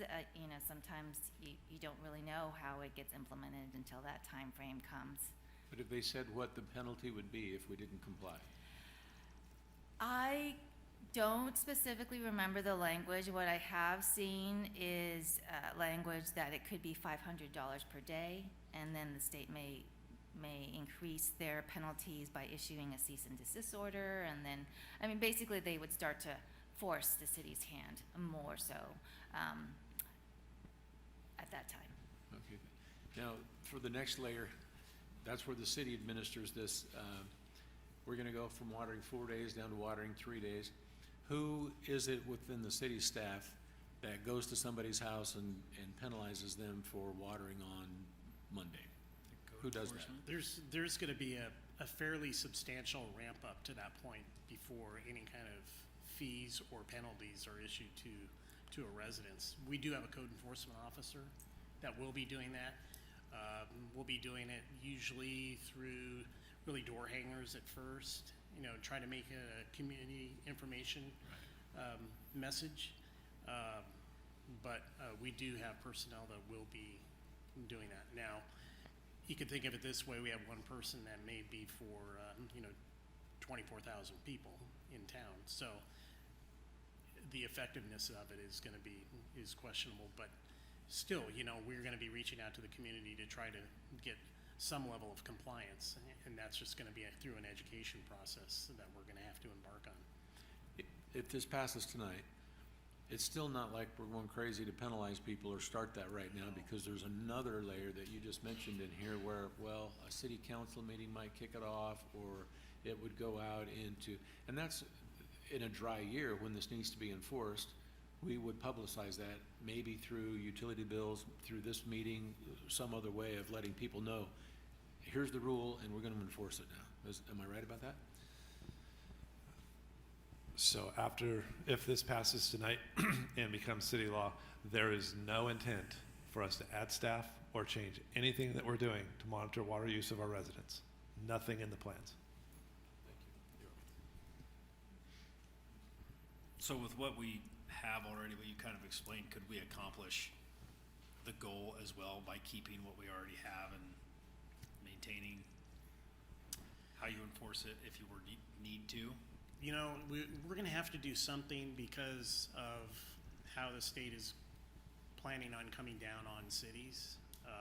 You know, I suspect, like Allison had talked about, you know, they are going to issue fines. They are going to begin to pressure us, and we're going to have to do something. And I think just through what we've been talking about internally about some kind of an educational process, maybe even offering incentives to put different landscaping in their yards, you know, getting away from turf, for example. There are a number of different ways to try to reduce water, and at the same time also look at surface water that's offered to us from OID, which is not metered. That'll serve us well as, you know, in addition to the other efforts. And we're looking at doing that, you know, a few more times here and hopefully in the near future. So there are some different strategies. The last thing we want to do is, like what Jerry said, the last thing that we want to do is go after the individual homeowner about reducing their water usage. If it is a flagrant waste, you know, then we're gonna knock on the door and say, hey, you know, you have an issue here, and we do that now, but and that's an undocumented process that we do. But well, that's why I asked, because my grandmother, who's almost 90, her water bill's been really high. City went like, hey, you have a leak at the connection. They came out, handled it for her, helped her, and like, so that was you guys kind of monitoring it and taking care of it. That's kind of what I was getting at, is with what you have the capacity to do now, would we still suffice and meet what the state wants. I think as we continue on, you know, doing those types of things, you know, even where we do detect a leak, you know, we'll go to the resident just like that, and where ask them to check their toilet, for example. Sometimes you can't see the toilet leaking. Put maybe food dye in the You can hear in it. the tank, and if it comes out in the bowl, then you know you have a leak. You know, little things like that will help out ward off some of these leaks. What about if we just said, hey, City of Oakdale residents, the state is coming down hard on us. Instead of putting this into action tonight, we need to conserve water. So please help us, and then take the 6 months, because now we're coming out of summer months, which is when people normally water their yards, the hot months, and see how that happens coming into, you said 2027 is when they're gonna start looking at fines and going against the cities. And is that a chance that we're willing to take, to say, hey, let's talk to our citizens and tell them, hey, the state, once again, is trying to tell us what to do, when to do it, how to do it. I mean, is that an option? Sure, I would say so. That's an option. I highly recommend against it. The state's threatened to sue us numerous times, and they're of a higher authority. They're going to win on something like this because it's their law. So the main change is we're removing one day, and we're asking residents to reduce their water consumption. That's essentially what the change is. In fact, our water past ordinance basically said there's no washing of sidewalks. This one actually allows for it if you do it minimally. So there's some give and take in this new ordinance. Any other questions? Comments? When you guys do your study, do you look at summer months compared to winter? Because, I mean, just me personally, during the winter duck hunting season, I turn my sprinklers off. Like, we get enough moisture in the mornings and rain that I don't even water in the winter. So is there, even, I know I'm not the only one that does that, or I'm sure I'm not the only one that does that. That still, I mean, where does that set us apart, or does it? Yes, so the objective set by the state is an annual objective, so it includes all the months of the year, so it accounts for the increased watering during the summer and then no to minimal watering during the winter time. And we do analyze in looking at water usage per customer. We look at the winter months to determine or estimate what the indoor water usage is, and then the summer months. And so we subtract out the indoor water usage assumption from the dry weather months, and then we get like an idea of what the outdoor irrigation demands are like. So that's how we do analyze that data. Thank you. Any other comments from council? Questions? All right. This is an action item. So are we doing what Cher suggested? Or you advised against it, but she had a good idea, right? Do we want to try it? That's up to the council to decide. You know, I think I'm going to motion that we approve this tonight, and the reason why is because I think it keeps us out of hot water, and when we don't, it gives us teeth if we have to have it, but it's not, we're adopting the state's version of this, but we're not doing anything at this meeting or anytime on the radar, anytime in the near future that's going to hurt anybody. So I like being on the safe side, and so I motion that we approve this motion. I have a question you just sparked. If we're adopting the state's version, but we're still not doing anything different, then we're still gonna be over the water usage, essentially, right? So this state's gonna be like, okay, you implemented, or you voted this in, you accepted it, you're not doing anything about it, so now we are gonna fine you either way. Part of the proposal, as presented and as we read, is that we can adopt this, but we're not, before we actually go after anybody or we make this a big deal, we're gonna be notified here, we're gonna be notified in our bills. This isn't a blanket statement that's gonna go forward tonight.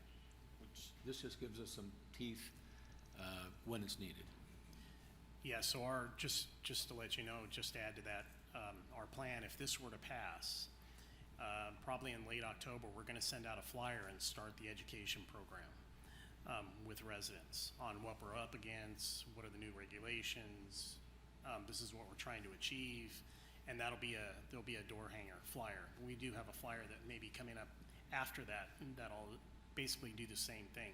So we're gonna try to get them into the mode of, everybody into the mode of, this is coming up, this is what we're gonna have to deal with, just to get everybody fair warning that this is something that we're gonna have to really look at towards, going into 2027, so that we do remain compliant and not be under the thumb of the state. So we wouldn't start doing that now because we would have to go to the second reading, is that correct? Yeah, so that's why we're That's why holding- you're saying you would wait until October to give the information out to our community members? Yeah, so there'd be a second reading and then 30 days after that, and then we'll issue the Okay, flyer. so that's the time, okay. All right, so we have a first, I'll second that motion. and we have a second, and roll call, please. Councilmember Murdoch? Yes. Councilmember Kettering? Yes. Councilmember Patassi? I want to interject, if we do get the splash park that I know Jerry's going to go after hard before, I vote that we have OID provide the water for that. So anyways, I vote no. Mayor Pro Tem Gilbert? Yes. And Mayor Barrios? Yes, this item passes 4-1. Thank you, Colleen. All right, item, let's see, Before we move on to 10.3, does anyone need a break? I do, thank you. All right, we're in recess. 5 minutes.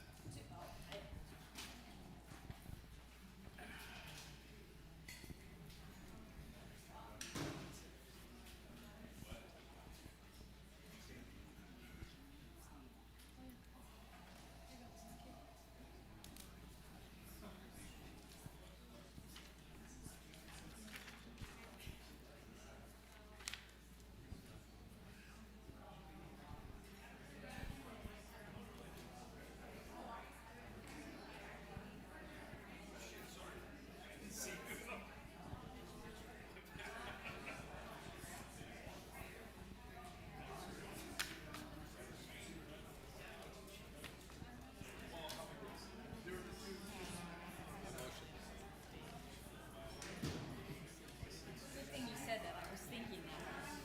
I was thinking.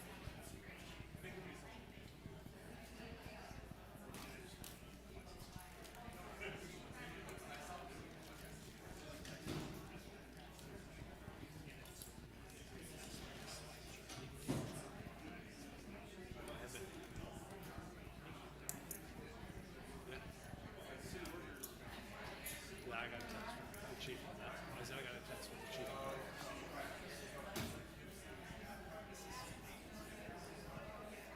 Oh.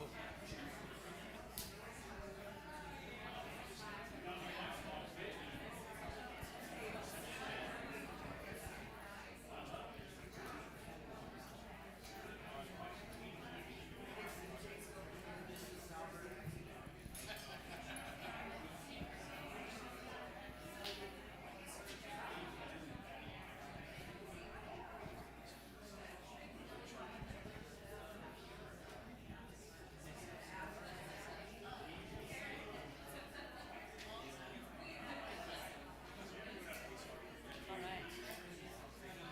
You ready for this, Rick? We ready, Rick? What's that? You ready? I meant some. Yeah, here we go. Okay.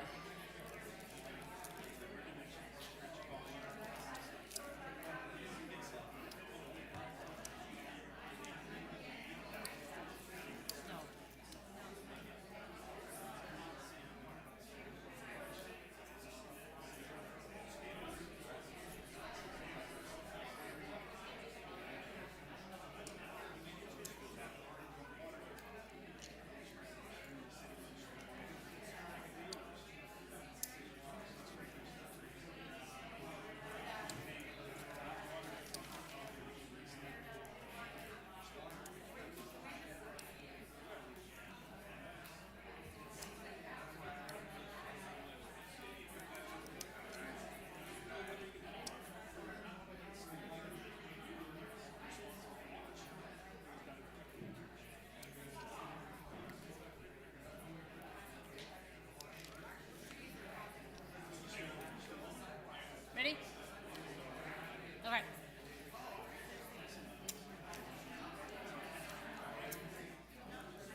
All right.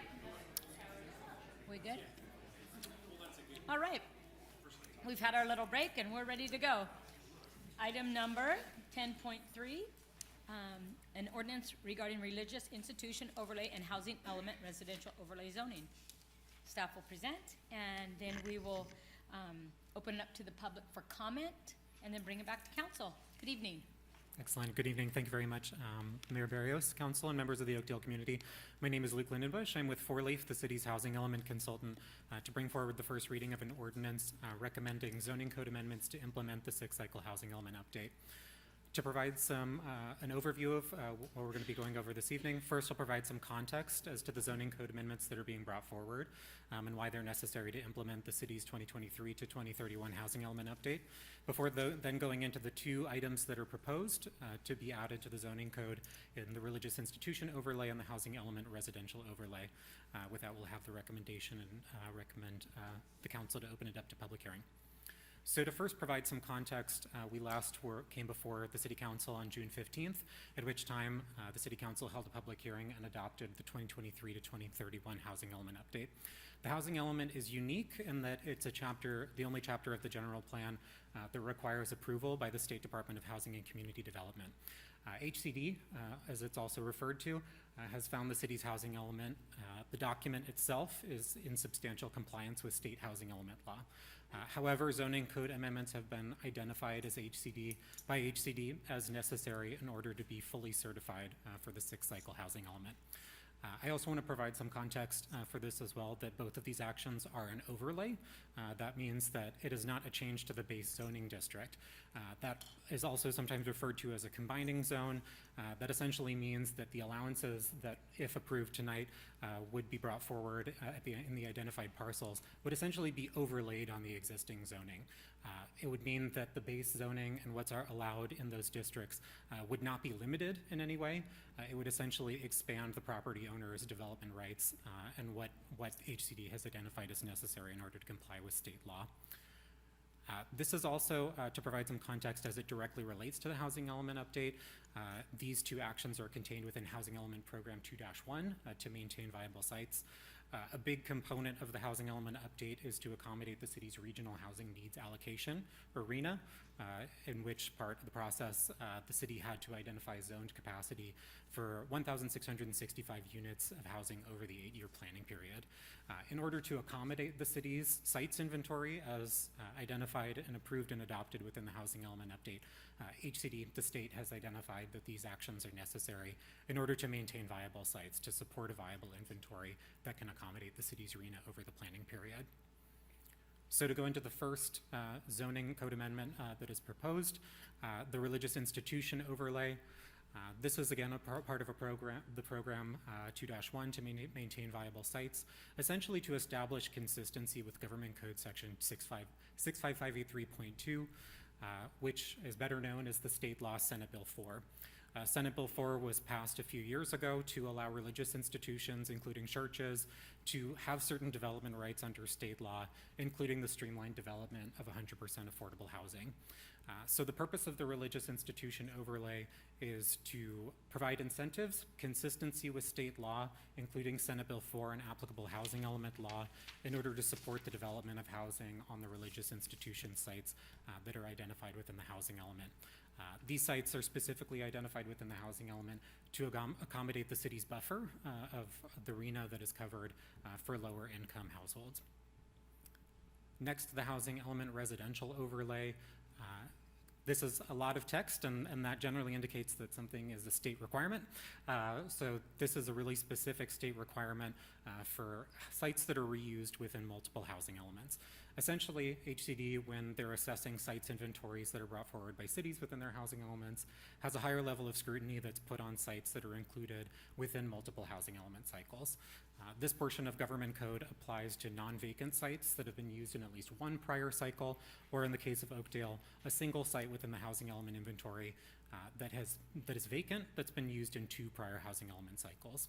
Essentially, this doesn't afford any additional rights in terms of the development standards. It's within the R3 zone, so the R3 development standards would still apply to this parcel. Essentially, it would allow a process for by right approval of housing should it be proposed on this site with at least 20% of the units affordable to lower income households. I'll also just note as well as the city is already subject to a number of state streamlining standards, including, for example, Senate Bill 35 as amended by Senate Bill 423, which would allow by right approval at 10% affordable.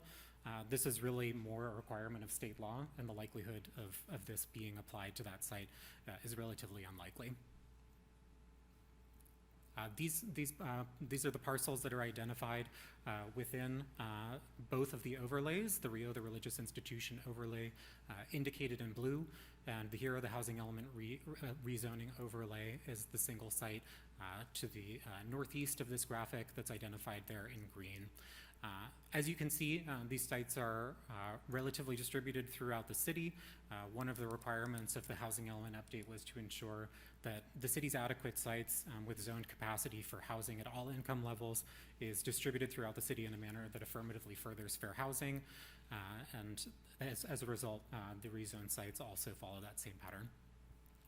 So with that, the recommendation before the council is to adopt code text amendments to implement the housing element to achieve compliance with state housing law through the establishment of the Rio Religious Institution overlay through zoning code chapter 36-18.33 and the Hero housing element residential overlay through chapter 36-18.34.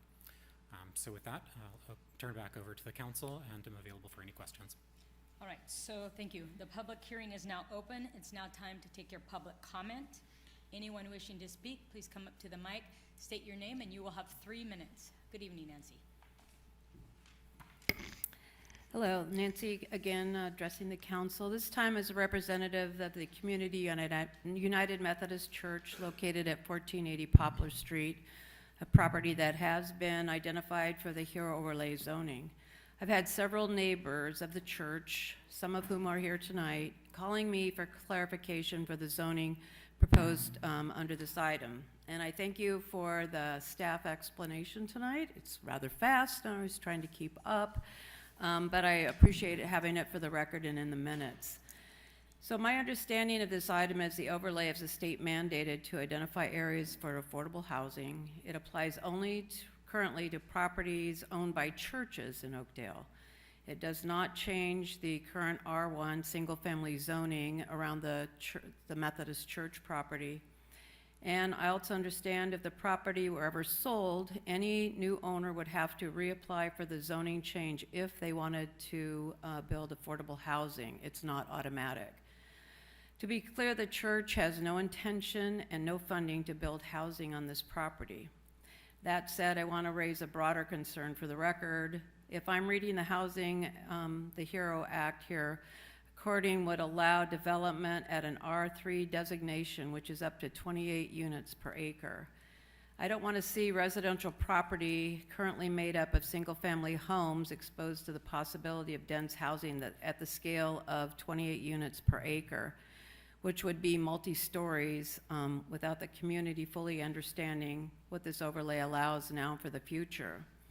I would like to know if other parcels that are more suited to high density have been identified in the city beyond just the churches, which most are in residential areas.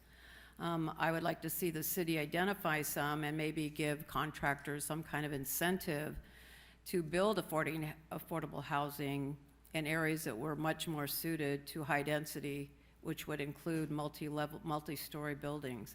So I appreciate the council's time, and I look forward to the staff's clarification and answers to some of these questions. Thank you, Nancy.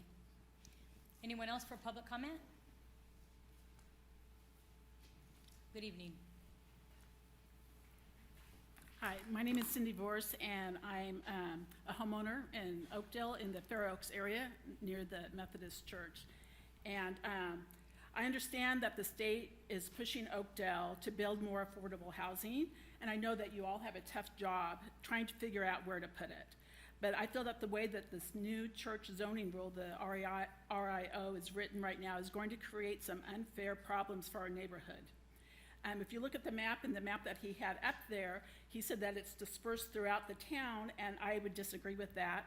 There are 4 churches within a half-a-mile radius of my home that have been identified for the allocation for the RIO. Any of those properties could suddenly be fast-tracked for multi-story apartment complexes. Additionally, they could bypass standard development codes such as building with fewer parking spots from the research that I've done. Our neighborhood street grids, older water, utility, and sewer lines were designed decades ago for single-family homes. Skipping the standard environmental and traffic reviews with a blanket exemption from the CEQA, which I read on the city's agenda, it doesn't make sense. We need to actually study what the combined traffic and noise from these potential developments will do to our infrastructure before we hand out automatic approvals. And I want to clarify, I did a lot of research. I understand how these overlays work, and we know that they're optional, and if that the church sells the property, a buyer can still choose to build a single-family home, but my understanding is that this blanket option also would allow future builders or owners of this property to build low-income homes if that property was to sell. And it also talked about incentives that were given to the builders in order to do that. We want to protect the future of these parcels so they remain compatible with our existing streets rather than giving developers an automatic green light to bypass neighborhood standards. Furthermore, our side of town already has numerous low-income housing. Building even more high-density units within a few blocks of each other isn't balanced planning, it's geographic overconcentration. The city needs a long-term responsible blueprint for growth, not just a fast Band-Aid fix to check a box for the state mandates. Therefore, I respectfully urge the City Council to pause approvals on these overlays and the environmental exemption. I ask that you take the necessary time to rigorously evaluate the infrastructure capacity and cumulative impacts of high-density developments on our quiet, older neighborhoods, and to ensure that you are not over-concentrating low-income housing. Let's work together to keep Oakdale's growth strategic, equitable, and balanced. Thank you. Thank you.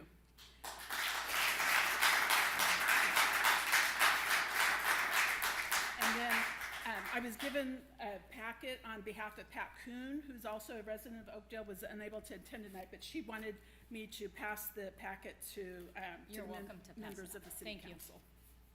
All right, anyone else for public comment? Good evening. So my name's Rick Wolf. I am been working with the church probably about 25 years to buy that property. And we've gotten pretty close to negotiating to buy it. So I want to make sure it don't turn into this, so I got to go back over and do it over again for housing. And that's one of my biggest complaints is, who are we housing in these low incomes? Is it Oakdale residents, or is it somebody out of Oakland, Sacramento? I'd like to see somebody do a survey on who's actually getting these low income homes, because I think we need to take care of our own before we take somebody else on. Thank you. Good evening. I'm Joe Ritchie, and like Rick said, we've been looking at that property for a long time. We take care of it. We do everything we can to keep it maintenance-wise and everything like that. So to me, it just seems like we could do a different place or do something different. I think we could take a different place somewhere else, and they can buy land somewhere that just like anybody else does. I think something with the church just doesn't sit right with me. It should be something that is just not for building and making money and all that stuff. It should be the residents that want to live there. Rick wants to live there, and I want to live there. And that's the way I look at it. So, yeah, that's why I'm down. I don't want it to go and build houses and have a bunch of kids running around there going through the churches and doing that kind of stuff, you know? It just seems like that just creates a problem for that neighborhood, in my opinion. So that's all I got. Thank you. Mr. Ritchie, can you provide your number to Colleen for me, please, so that we can set up a meeting? My number? Yeah, to Colleen. Okay, anyone else for public comment? Come on up, Pastor.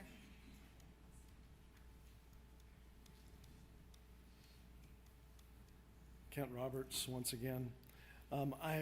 I happen to pastor one of those locations that is on that site, or on that, on this piece of paper. I'd like to agree with a former speaker who said, I think we need to pause. I think you need to pause and think more deeply about this. My understanding is that I believe I heard the number 145 places that were deficient. How about the building on D Street? Houses are being built up at Tesoro. My understanding was there was to be an affordable housing part of that has not been begun. My question is why isn't that one of the first steps? Why isn't that in process? The other thing of concern is, again, in high density.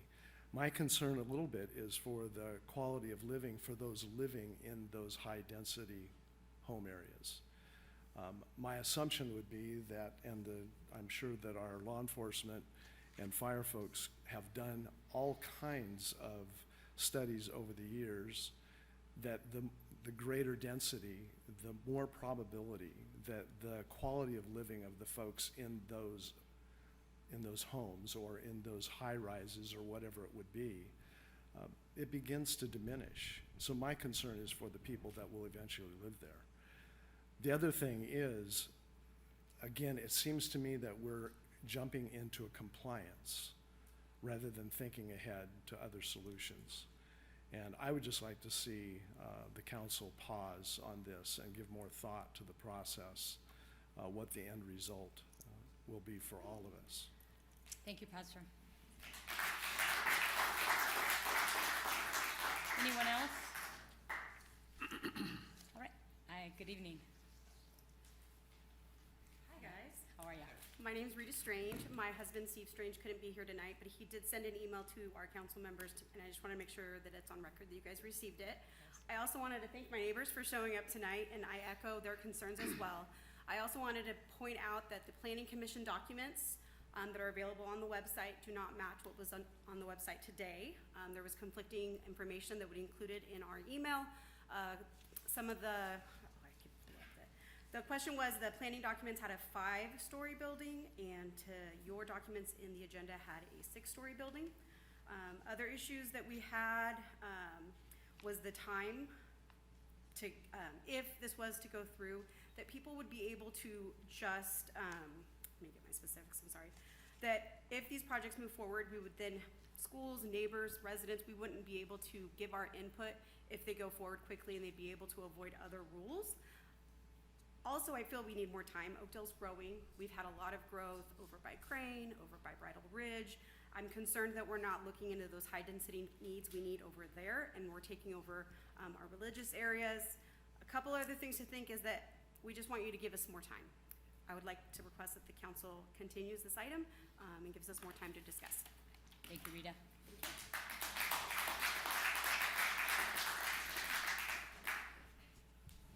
Good evening. All right, come on up. I've lived where I'm at, on Poplar for 40 years, and it's a great place to live.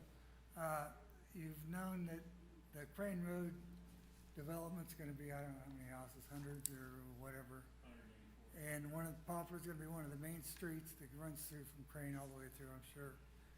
And the traffic, with these apartments they wanna put in all those 40, 50, 60, whatever it is, it's a bunch, that property. And Lee that ends into Poplar, and I got a stop sign on Lee, people coming north. Poplar doesn't have a stop sign, so when they put the road through, it's just gonna be a whole lot more traffic, and then plus this is just gonna add on to it, and our quality of where we're at is gonna hurt us, so, thanks. Thank you.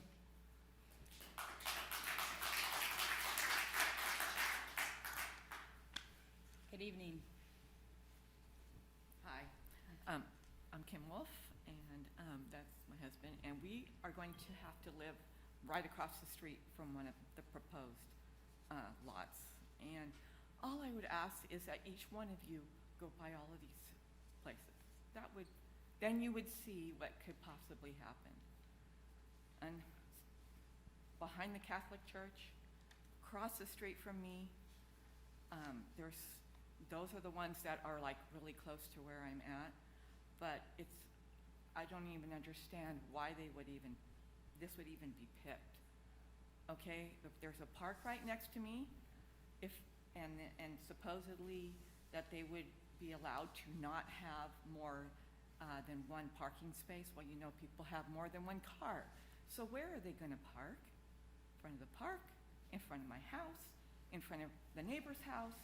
I mean, there are just a lot of things that they are not addressing with this whole thing for the people that live in these neighborhoods. These aren't neighborhoods that, I'm just a little in awe of what the addresses that they picked. It's pretty crazy, it really is. And if each one of you would go over there to these places and look at where they are wanting to do this, you'd be surprised too. Thank you. Thank you, Kim. Anyone else? Good evening. All right, my name's Doug Hummer. I was here last time with the affordable housing put up by my yard. Stood here last time and went against it. Everybody else has talked. I've listened tonight. I've heard. We're doing a lot of stuff for the state of California. I live in the state of California, but I picked Oakdale to stay in so far. Could move a lot of other places. We don't. We need to make sure Oakdale stays Oakdale. California can run LA, they can run everything else, but we need to slow down, think about Oakdale. I'm bringing it all in one deal. You guys can go whichever way you want to with hypothetically all the issues we're talking about, because I'm supposed to talk about this housing deal, so I'm gonna stick with that. Let's slow down. I used to be able to have high density. I know you know all about all this. It's been taken away from me. Why did it get taken away from me? But we're gonna let a church put high density in next to these houses and everything. Been in this town all my life. I don't want to see it ruined. I got a perfect location over there. I've been talking to the cities, talking to different people. Why don't you guys want that Hummer yard? Right there next to that low income that you already put there, that there ain't no parking. They're out on my street. They're lighting my yard on fire, throwing matches and marijuana over the fence and everything, lighting their fireworks off. Can't do it. You guys did a great job. That low income deal's great. They don't smoke on that property. They don't drink on that property. They don't let no other cars on that property, but they're all on my property. They're all down my street. So let's think about all the other local people here in this town that's gonna affect. And this, if nothing else, put them over in one area. And I'm not trying to label people. Everybody's got a right for everything, but we're trying to help out some people that just don't want help. And that's going back to, we need some common sense on all politics, on everything. Let's put a common sense area to put these people.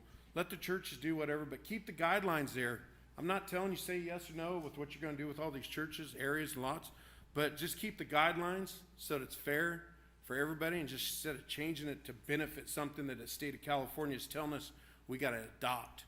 We can do it. Let's make this town great, but let's put it in areas where it works for everybody. So that's all I got to say. Thank you. Thanks, Doug.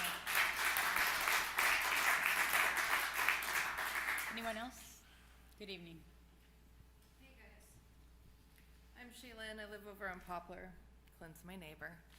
I mean, we all get to say our opinions. I disagree. I don't think we put them all in one area.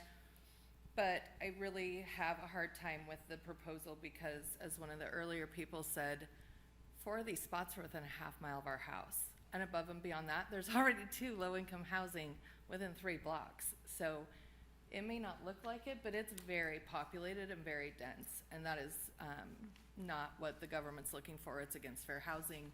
There are some things to consider there. So above and beyond that, you guys have a hard job. Like, I'm not against development, but is there a reason we have to make it so they don't put in 8 very nice homeowner occupied townhomes, and they have to put in these huge high density apartments? My house was built in the 60s. I'm assuming most houses on my street were built similar. I don't know when the last time you guys went in and did updates, but I have a hard time believing putting in 2 high density units within a half mile of my house is not going to put a major strain on the plumbing, on the water, on, you know, city resources in general. Cause I mean, I don't know a lot about that, but I work in real estate. I manage 1,100 rentals. I know a bit about what it takes to build units, and we've never done a high density unit like that, but I have major concerns. Part of why we moved to Oakdale is because of the school system. My other concern I have with all of this is I understand we're 2 years or 3 years past our deadline. You guys are facing a really hard decision. But I haven't heard anything about the actual planning, and maybe that's a different meeting and I missed it, but, you know, my kids' classes just keep creeping higher and higher and higher. There's not a solution for that. You've got traffic issues like Clint mentioned. You've got, again, the internal stuff. Where are they gonna get the water? She just said of her own report, we've got an issue if we're only using groundwater probably coming up. And I know we have to put the housing in, but 1,600 units without a better plan. And again, they're building new properties. Has it already been built into some of those new subdivisions? Why aren't we asking some of those developers, as part of their incentive for building, they could put in additional units? And they don't all have to be apartments. They can be townhomes, condos. There are things people can own. I mean, myself, I'm considered moderate. I'm right above low income, but I figured it out, and lots of other people can too. It doesn't mean riffraff per se, but it needs some more consideration. It's definitely not something we should be making a decision on right now without public services confirming whether we even have the ability to do it. Thank you. Thank you. Anyone else for public comment? Hi, Bob. Hi. Bob Amaral, Oakdale. I'll be brief. I've listened to what everybody else has had to say up here. They've had some excellent points. It appears to me, you know, I feel like we've already allowed these ADUs, and it looks like we're trying to change the whole dynamics of this town. Take it from a nice, conservative, quiet, agricultural town and make it an extension maybe of the Bay Area. And it's just, it sucks. Anybody that's for this is for destroying this town, as far as I'm concerned. That's all I've got to say. I want to thank everybody else for what they had to say. Thank you, Bob. All right, anyone else for public comment? Good evening, Andrea. How are you? Hi, I'm Andrea Gilbert, and I am completely unaffected by anything that's happening with this building. But I listen to these people, and they worked hard to buy these homes, and you guys are destroying the largest investment that they are making in their lives by shoving all this high-density building. And I can't believe that they're thinking about 4 and 5 stories high, how far that will be. But anyway, I just want you to think about the people that have worked hard and invested and destroying their lives. Thank you, Andrea. Again, doesn't affect me.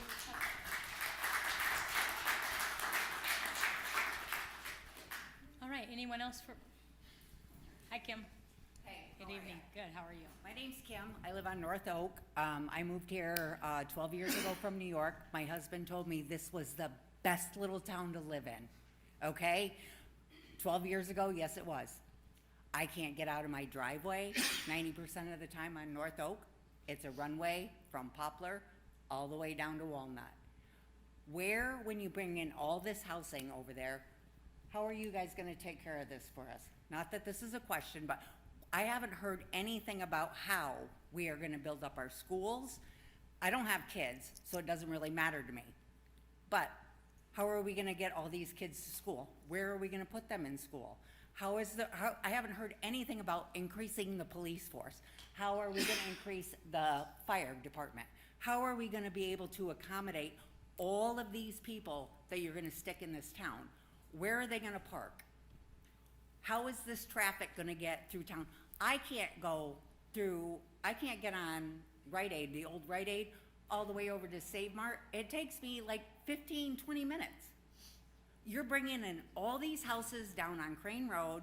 There's no expanding of the highways. You know what? You guys think New York is bad? New York is easier to get around than Oakdale is some days.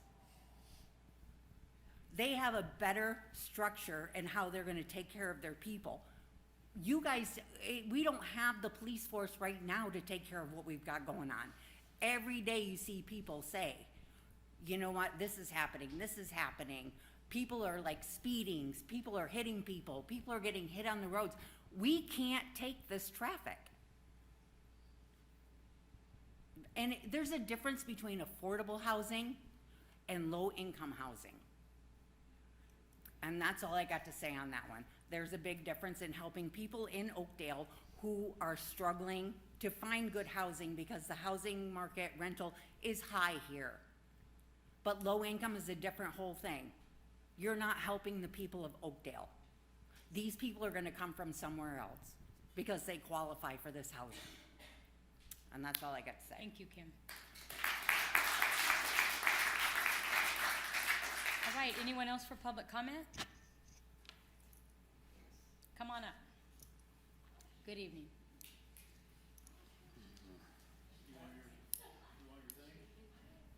No. Well, yes, Jared, thank you. I would like to go over. I don't know if you've even had an opportunity to look at this. My name is Pat Hewen, 6 Willow Glen, Oakdale, California. And I did have a handout, which I think was given to you by a friend in the audience. Thank you. And I kind of wanted to walk you through my neighborhood. I live on Willow Glen Avenue. And if you'll turn to the maps on the back, you'll see that if you walk out of my house and past the dialysis center and go to the right, you will be on Willowwood. And the first map shows you Section 8 housing, apartments, apartments, apartments, apartments, apartments, and duplexes. Very dense, extremely dense, one of the most dense rental areas in Oakdale. Then if you go back to my house and turn, instead of turning to the right, if you turn to the left and go to Lee Avenue, there is a map of Lee Avenue, and you will see, North Lee map. You will see duplexes, apartments, more Section 8 apartments, and low-income housing. We call it affordable housing, but let's face it, it's low-income housing. Now, we're talking about here 400 units of housing that is Section 8 or below. Now, we're not talking affordable, we're talking low income housing. And my problem with what's happening is it's just really poor planning. You don't dump it all in one area of the city. What is your vision for Oakdale? What is your vision for the growth of Oakdale? You've allowed things to go in on Crane Road. You haven't asked them to do any affordable housing. You have the provision to do that. You can ask them to do 20% affordable housing under the ordinances for this city. And so that's what I'm asking you tonight. I'm asking you to come up with a vision, because this is hodgepodge, and this is a disaster. It's terrible for my neighborhood. You can't call me a NIMBY because I'm surrounded by rentals. You can see I have them on both sides of me, but you want to put even more on Lee Avenue. I think there'll be only one single-family residential house on Lee Avenue. And I'm sorry I'm late to the party. I don't know what everyone else has said, but I'm so happy to see such a big group of people here. And I would just like to see you as a council step up and form a vision for what's going to happen here. Thank you.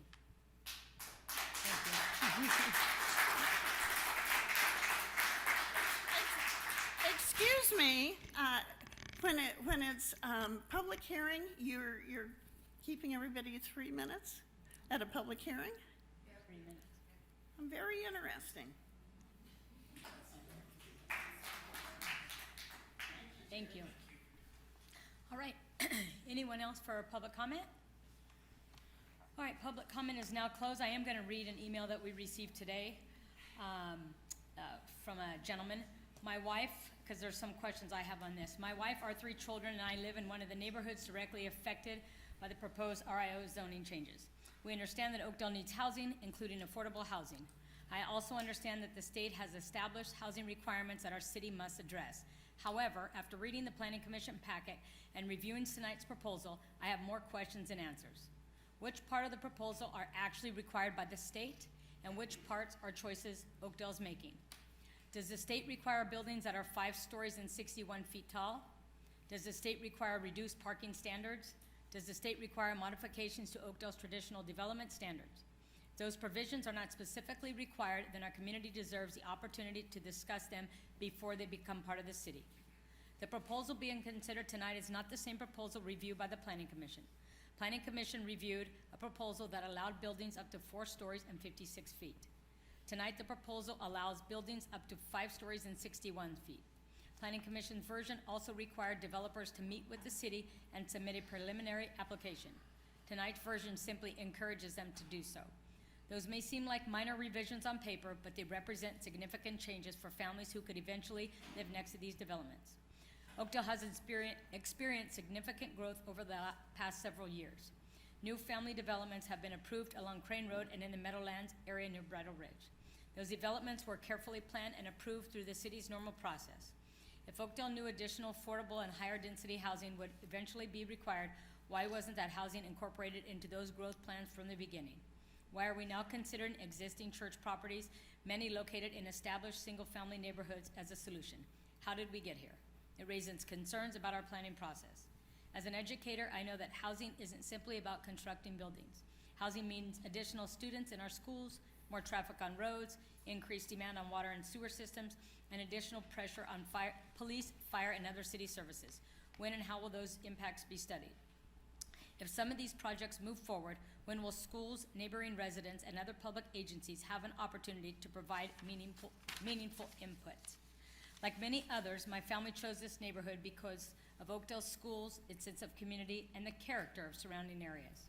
We have invested our time, resources, and our future in Oakdale. A 5-story, 61-foot development directly across from existing homes would fundamentally change the character of our neighborhood and could significantly affect both the value and livability of our properties. If my family eventually decided we would no longer remain in our home, we wouldn't simply be relocating. It wouldn't be a small financial inconvenience. It's a life-changing financial impact for families who have already invested in this community. This will be the case for many Oakdale families. We are not asking Oakdale to ignore state law, and we are not asking the city to stop building housing. We are simply asking for more public discussion and more thoughtful planning. We respectfully ask the council to continue item 10.3, provide additional time for public review, answer these questions, and ensure that residents have a meaningful voice before permanent changes are made to establish schools, neighborhoods. So this was an email sent to us, and I felt it was very important to read. I did meet with the city manager earlier today, and I did get a few questions answered. So thank you, Jerry. Basically, the state says we're not in full compliance with affordable housing. Is that correct? We're in substantial compliance right now. To get into full compliance, we have to have these 2 ordinances changed. So to get in full compliance, they must adhere by this by the end of the year, or we're subject to lawsuit. Is that correct? Correct. State has proven they will sue the cities not in compliance, such as Half Moon Bay, Turlock, Costa Mesa, Huntington Beach. Yes? I believe Huntington Beach has already had to pay fines to the state for not being in compliance. So given the questions that a neighbor had, all these questions, do you have answers to these? I do agree. I need to say something. Sure. Everybody here is correct. Everybody's correct. What we need is someone at the state to have the courage and ability to pass a law that makes it so we don't have to put our community through these state mandates. So how That's can we what do we that? need. How can we do that? Well, somebody has to lobby the state to get this done. Until then, they're going to keep hammering us with these ridiculous rules and laws that don't fit our community, unfortunately. And what they've done is they put themselves in a power position where they can sue us and take money from our general fund, because that's what we're going to have to use. If we don't get in compliance, we're going to spend money out of our general fund, which is the gold standard for what our money is. That's what pays for our public safety. We're in a bad spot. We need some leverage at the state. We need to change the state so that they can pass all this that they want. What I would like to see is, go ahead, state, pass it. But don't make these cities pass these ordinances. But until that's done, we're in a bad spot. Like I said, I agree with what everyone said. However, I have an obligation to bring this to the city council to protect this city and protect our general fund money, and I apologize for that. Rich? I did hear some things that I don't think are, I don't know that we've researched anything that we voted on as much as we have this thing. But some of the things I heard tonight, our research shows is contrary. For example, if a property is zoned, right now it's a religious institution. And so that allows for all this stuff that we're talking about tonight. And then the church sells that property because it's worth so much money. The zoning after the sale is what? So the rezoning, the overlay would not be tied to ownership. The zoning overlay would carry with the land, and the future owner would be able to utilize those development rights afforded by the overlay. Okay, that's contradictory to what I was told, but I have to rely on Luke. Unfortunately, that's a really bad revelation, because staff was under the impression that when it went to a new developer, that it went back to the original zoning. That's the interpretation that we got. Are you saying that's incorrect? That is incorrect per my interpretation. The reason for the overlay, one of the reasons to codify it on a local level, as put forward by HCD, is to ensure the viability of the site's inventory throughout the planning period. And if it's subject to ownership, as is required under the state law Senate Bill 4, then it would not ensure an adequate inventory throughout the planning period per HCD. Okay, so this puts us into a position, a very tenuous position. We have to keep in mind that they're not mandated. They are not mandated, so the religious institution is not mandated to build low-income housing. It's their right to do it with this ordinance. But the demand for high-density residential in the city of Oakdale is very minimal. I've talked to developers who say there's no return on investment. We actually can't bring high-density residential. So here's what I'm going to recommend. And I thank everyone for coming and sharing what you've said. It's important that we hear from you. Staff agrees with you 100%. We don't want this, but we also don't want our city to be at risk, which this does for us. So based on what I've heard from Luke and staff's interpretation, I think, again, we're going to have to continue this until we get a legal, until I can get a legal opinion on who is correct. Staff's interpretation based on what we were told in the past, or Luke's position. And with that, I motion to approve. I have a question before we just take off. In the past, we've had this conversation, and you did a good job of explaining it. Even if the city is held to that, where we have to pass this or whatever, something similar, the fact that we don't have a need for it in town, is that something that's playing in our favor? That's or something. If it gets built, then like how does that work? People qualify for it, and then there's open units that they can move to? Like, There has to be somebody willing to put enough capital into that building that they think that they'll get a return on that investment. And that, in my opinion, doesn't exist in the city of Oakdale. Additionally, I'm gonna speculate on this one. I don't generally speculate because I like to bring facts to the council, but I'm gonna speculate on our churches in Oakdale. I don't think our churches would do this to our community. That's why, to me, it's relatively insignificant. However, with what Luke just said, I'm concerned. So we need a legal opinion on this. So that house, or that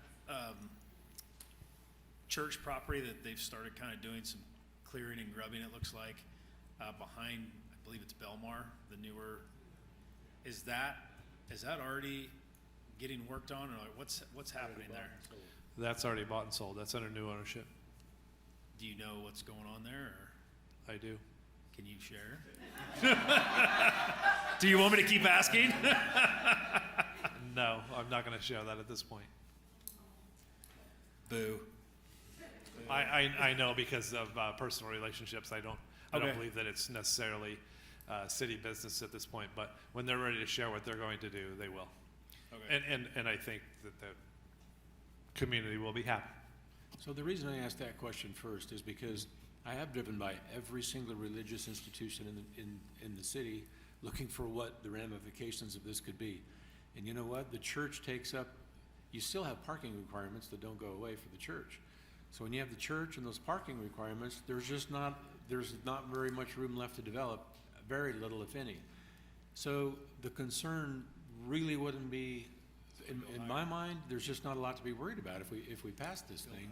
If the church had to stay there for this overlay to be there. Or if somebody buys the property, the church goes away, and now it's developable by something other than a church, that changes everything. I completely agree. And this might be one that is worth saying, let's see what we can do. I don't want to spend general money trying to defend ourselves when it puts us in a bad situation, yeah.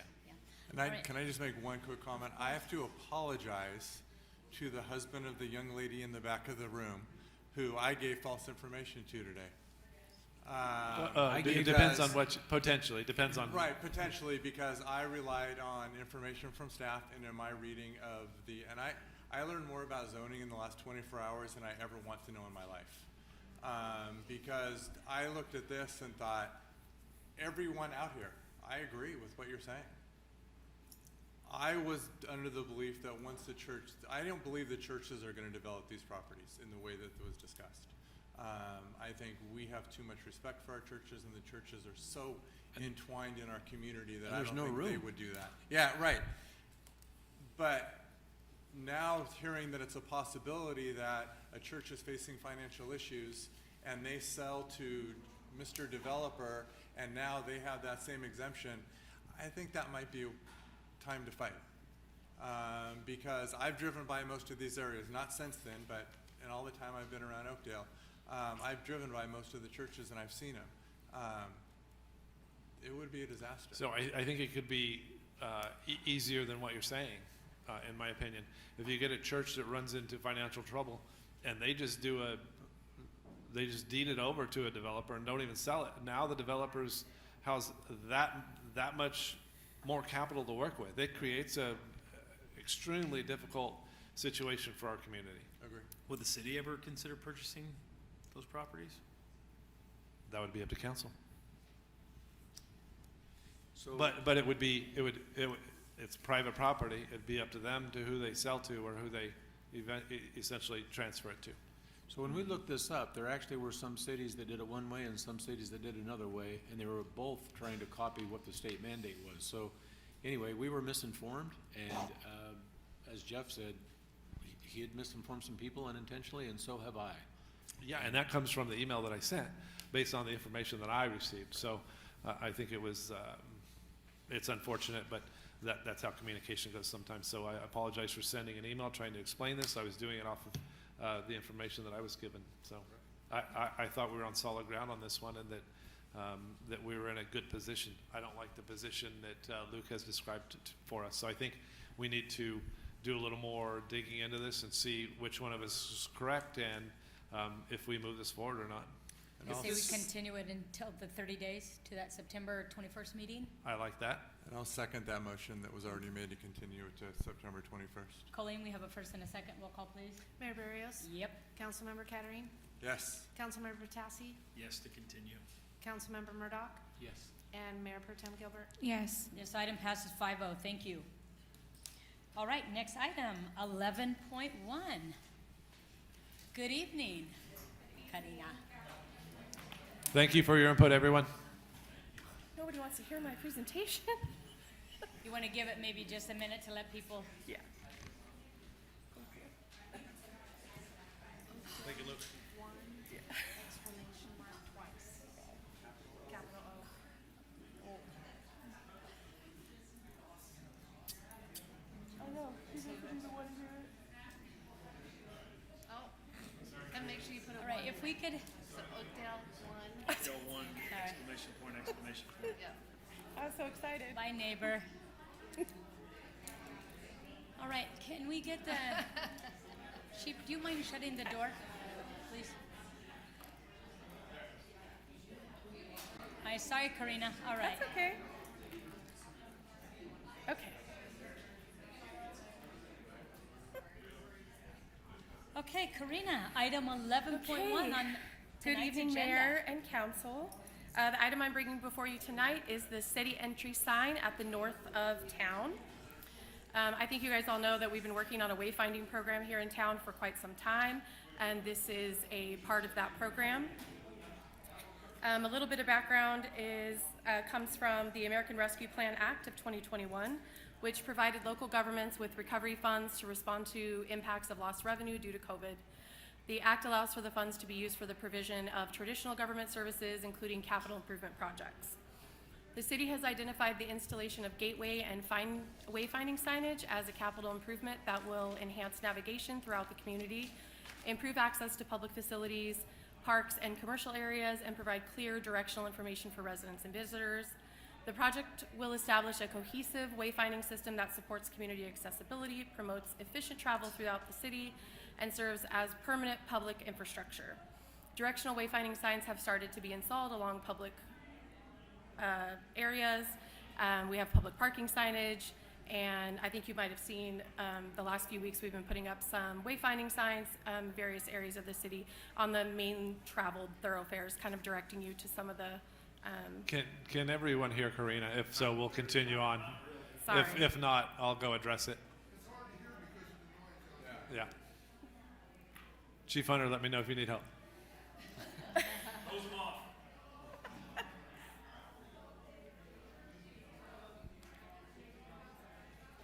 Now they're in trouble.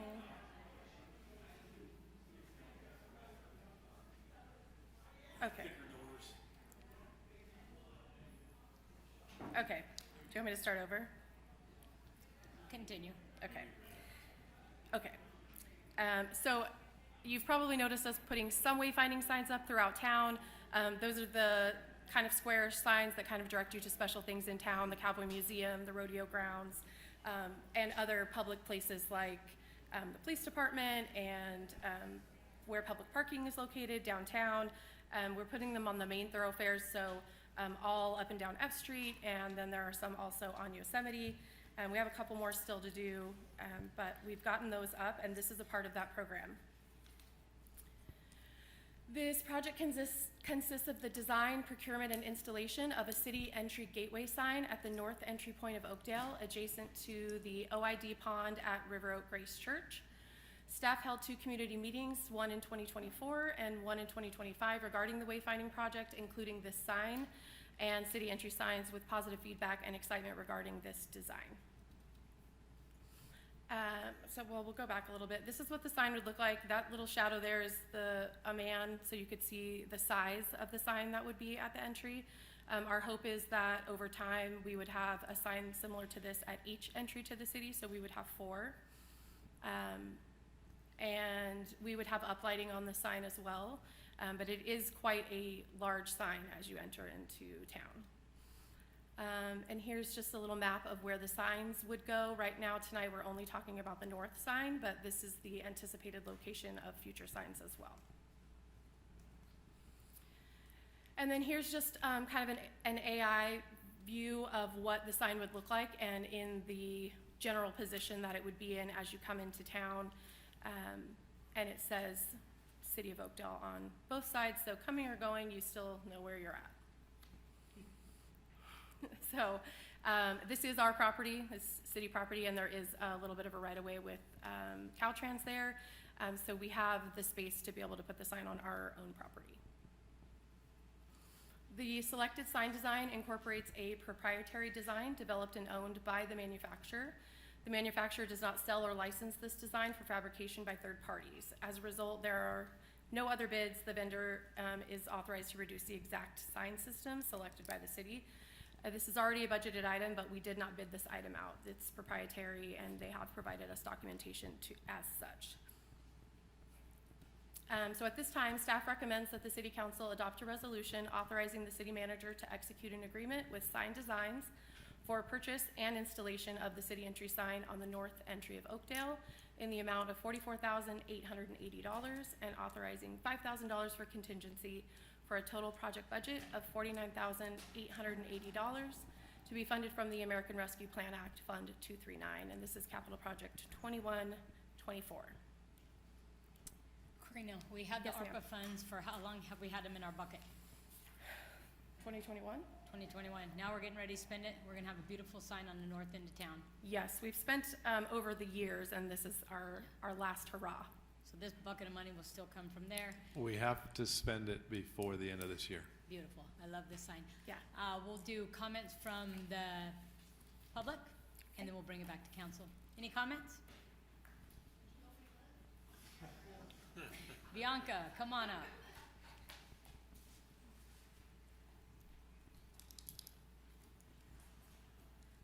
Beautiful signs, I like them. But I'm just worried about, they seem to be low to the ground regarding, spray painting and vandalism and that type of thing. And will they be sealed, so if there is graffiti and stuff on them, that I would hope that we have stuff, the covering for if graffiti gets on, that we can wash them off and they're not destroyed so easily. So that's 4 places and that they'll be tagged on. So. Thank you, Bianca. Anyone else for public comment? Public comment is now closed. Council, anybody have questions, comments, concerns? Yes, I would like an update on the sign that we were supposed to get in downtown, possibly. Do you remember that? I think that's part of this project, isn't it? Or they've been ordered and on the way? Depends on which sign we're talking about. If we're talking about the touch sign, the one for people to use to find businesses and things like that. No, the one right when we enter downtown from F Street, there was supposed to be a huge arch. I haven't You're talking forgotten about about that. you're talking Yeah. about E Street. So that's out to bid. Okay, Yes. okay. I'll When bring we that back when at we another receive time. our bids, we'll bring that back to council. I haven't forgotten about that sign. I know you haven't. I can't let It's you go coming. without a question. I can't let you go without a question. Yes, sir. Why was the north side chosen first? To be honest, it is the Heaviest traffic. simplest location for us to put a sign and be able to get this accomplished and without affecting private property or other properties and going into changing of, some of the other signs we have, like coming in from the south. So this was the best spot for us to start with, so we can kind of get our feet wet before we do any more. 9.9 million cars pass by there every year. And it's city-owned Yep. property. City-owned, and the church is absolutely beautiful, what they've done. Yes, We're I think grateful. it'll look really pretty right there, and with the trees, I think it's a great spot to start, and, hopefully we can get a beautiful one in all the other locations. For, you're taking away some people's favorite parking spot. That's like, everybody goes to fish in a pond that has no fish. But well, sometimes it does. But is there a way to protect the signs? Are we putting bollards in or anything like that, or? We wouldn't know- put bollards in, but we're gonna use as much, Like we anti. put like raised curb or like asphalt curb? I don't think we type can of put thing, in a or curb there. anything? with Try and- Caltrans. Yeah, we talked about some kind of, like an apron around the sign location, Yeah. keep people away. Yeah. I've thought about maybe a 2-rail fence. Only because that's like a Something- turn off of somebody's always parked there, you know Sure. what I mean? Just, We're gonna absolutely deter that. Yeah. Because that is our property and we can pretty much do what we want with it. yeah, for sure. But yeah. We'll use the vandalism resistant coating, version of everything, the aluminum, the stone, everything that we can to try to keep people from. Nice. And is the light, you Damaging said it. you're gonna use uplighting, or is the sign gonna be actually illuminated from the back? No, we'll use uplighting. Getting power to that location, would make this, the cost just not reasonable. I believe OID has a panel not too far from there, right, when you come Well, in the church entrance? Yeah, there's a couple people that do, PG&E does too, Stub off, but no? permission to get to use that is very expensive. Yeah. So it's cost prohibitive to do it Gotcha. at most of these locations, but we can do solar uplighting, and then we're on our own and we're not dependent on somebody else for that. Nice. Thank you. Any other questions, comments? If not, this is an action item. Well, yeah, because the church, or no, those our fountains are solar powered, never mind. Yeah. I'll move to approve. Second. First and a second, roll call, please. Councilmember Kettering? Yes. Mayor Pro Tem Gilbert? Yes. Councilmember Murdoch? Yes. Councilmember Patassi? Yes. And Mayor Barrios? Yes, this item passed 5-0. Thank you, Colleen. All right, 11.2. Hi, good evening. Mayor Barrios and members of the City Council, Amber Del Cello, Management Analyst with the City of Oakdale. Tonight I'm presenting the proposed Adopt a Spot volunteer program to adopt a park, trail, or median. The program creates a structured partnership between the city and community members to help maintain and beautify parks, trails, and landscaped areas. Tonight we're asking that council consider a resolution approving the Adopt a Spot volunteer program.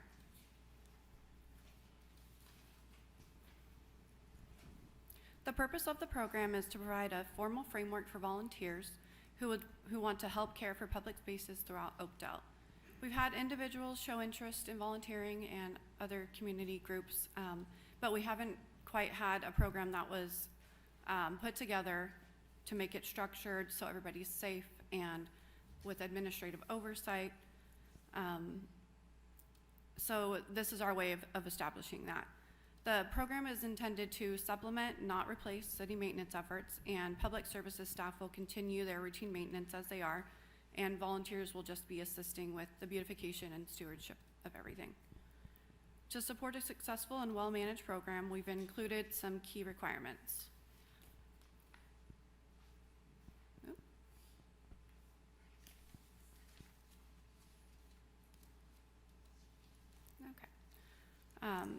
The first program element is a minimum 1-year commitment. They also must perform maintenance at least twice monthly. They will have options to remove litter, weeds, graffiti, or cleaning. They will be required to sign liability waivers, wear PPE, and there will be oversight and background checks as needed, not everything. Maybe if they're working for youth, with youth, or as the department sees necessary for background checks. And then we're also going to offer a recognition sign for participating organizations. Staff also designed the program to have minimal financial impact. The program will be implemented with the current public services employees and the current budget. The only cost that we're really expecting would be for the signage, the safety supplies, and administration. So for these reasons, staff recommends that the City Council adopt a resolution of the City Council of the City of Oakdale approving the Adopt a Spot Park Trail Medium Volunteer Program. This concludes my presentation, and I'm happy to answer any questions. Thank you, Amber. Any comments from the public? All right, well, I was on my walk at Birchall Hill the other day on Sunday, and there were 2 people on Sunday actually pulling weeds in the park, which was super cool. That is I cool. threw it on Facebook, or as I call it, Bugface, and people said that that was the garden club, but they were there on a Sunday pulling weeds, which I thought was awesome. So I don't know if that's geared towards this and to give the garden club kudos and signs, but that's a really, really big deal. Yeah, we definitely could if they wanted to do that, yeah. But we appreciate that, to be a part of the solution. So anyway, love it. Questions, comments, concerns? All right, with that, this is an action item. Motion to approve. Second. First and a second, roll call, please. Mayor Pro Tem Gilbert? Yes. Councilmember Patassi? Yep. Or Councilmember- sorry, yes. Councilmember Kettering? Yes. Councilmember Murdoch? Yes. And Mayor Barrios? Yes, this item passes 5-0. Thank you, Amber. All right, 11.3. It's getting a little delirious. I know, 9:18.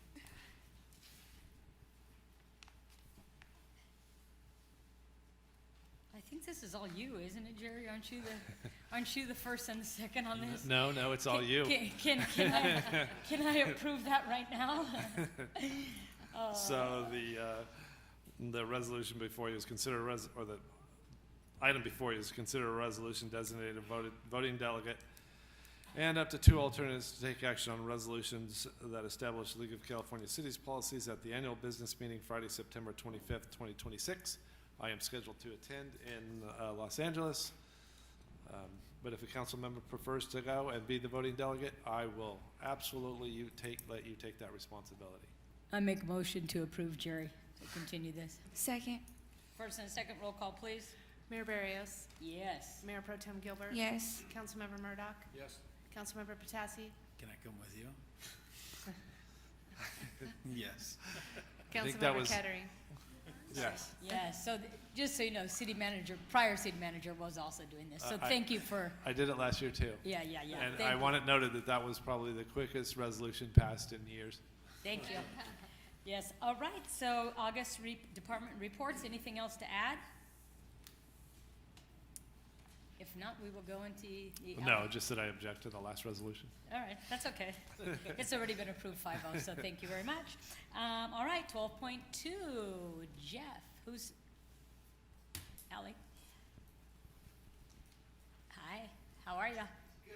Good. Okay. Good evening, Mayor, Council. Good evening. I'm here to give you an update. I was back here earlier this year, giving you an update of our alley maintenance program that we've been conducting for the last several months. So I'll just give you guys a quick little background. When we started off earlier this year, the city of Oakdale maintains over 2.5 miles of alleys. That's actually increased a little bit more. Now we're probably about 3 to 4 miles worth of alleys. Over time, many alleys have shown signs of wear and now require maintenance. And all those factors that contribute to it include weather exposure, subgrade, foundation failures, impacts from vehicles and utility trucks. The current concerns include potholes, uneven surfaces, drainage issues, and limited vehicle access. In November of 2025, we started off with a project over here off of North First Street. We called this the Wells Fargo alley because that goes down from F Street, from the Wells Fargo area. As you can see, that was the before picture, and we have the after picture next to it. So we want to continue that success with our public works team. Our streets division has been working on these alleys. In the summer of 2026, the alley maintenance plan, July, we did a lot of the in-house work. We accomplished to work on Laurel Avenue and the Maxwell Alley, the Church Avenue and Devitt Avenue Alley, the South First Avenue on Church. Our target was to complete all those in July. So I want to, again, it came in-house. It was in a really hot month in July. Our guys were out there working really hard. We took a lot of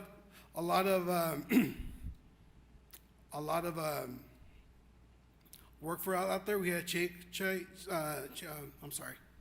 we had to check our drainage issues on West F Street also. We also did an analysis of alleys. We actually labeled them F1, F2, F3, and F4. We saw all those things that were considered into this management plan. We had to do a topographic survey completed a long term. This is where we're at right now. So the alley maintenance techniques that we use grading, we did crushed rock and base rock, and we did asphalt patching, drainage, and utilities. All those things, each alley was different, so we had to make sure we used the correct resources for that. This is the map of our current progress. All the alleys that are in blue are the alleys that we've completed since in July. As we talked back, the alleys that go parallel on F Street are F1, F2, F3, F4. All of those alleys they have a lot of drainage issues when it rains. So those are going to be alleys that we're going to address with engineering in the future. But the ones that we did in-house were right there on blue. So we did the Lower Avenue, the Church, and South First. We actually did a bonus alley on the Wood Avenue Basin. That was done a few weeks ago. So these are the before and after pictures. This is the Lower Avenue, the Maxwell Avenue, the before and after. As you could tell, there was a lot of potholding. They went back and did some pavement.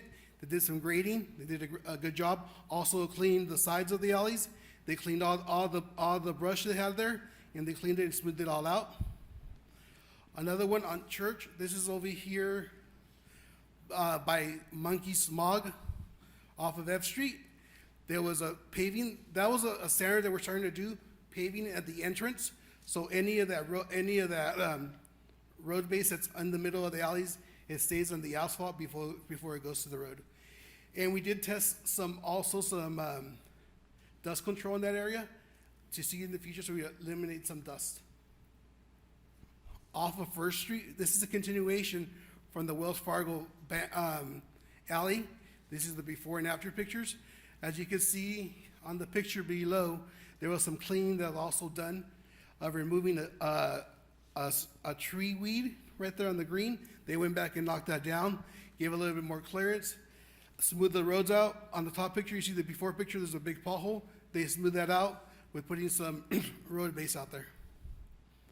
The wooden basin, let me see. Wood basin, this is another one that they just did.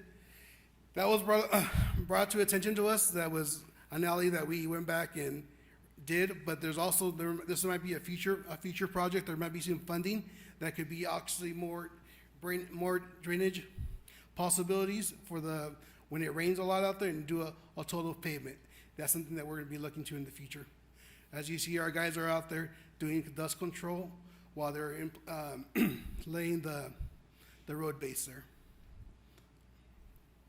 The next steps, there we go. We talked back to the F3 and F4 alleys.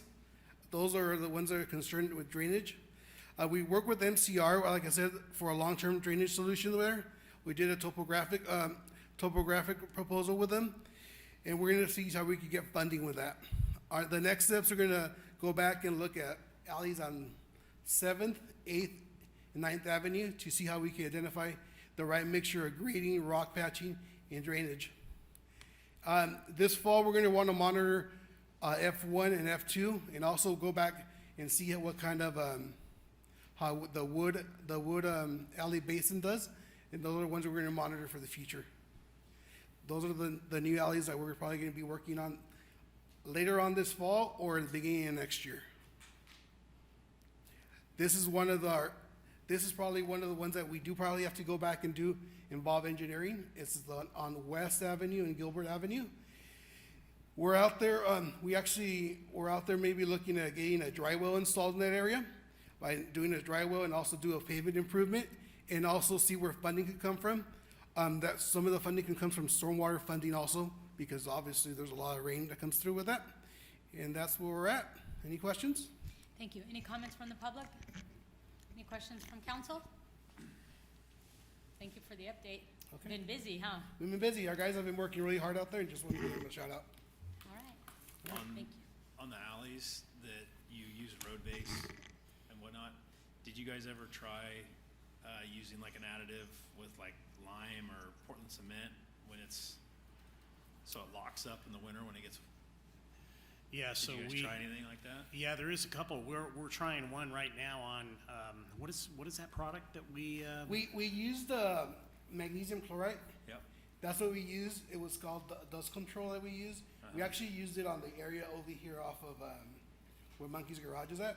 Okay. We used it, but then I actually reached out to a company out of Fresno. They do dust control for out for farmers, and they said the best time to do that is to do it around April or May. Yeah. Because if we spend money on doing that right now, with the rain, it's going to wash out. Yeah. So it's pretty good for it. It says a year, but honestly, it's about 6 months.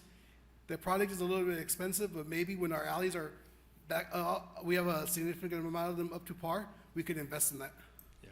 So when we build temporary construction roads, like when you're doing subdivisions and stuff like that, that is going to come back out, but you can build on top of it.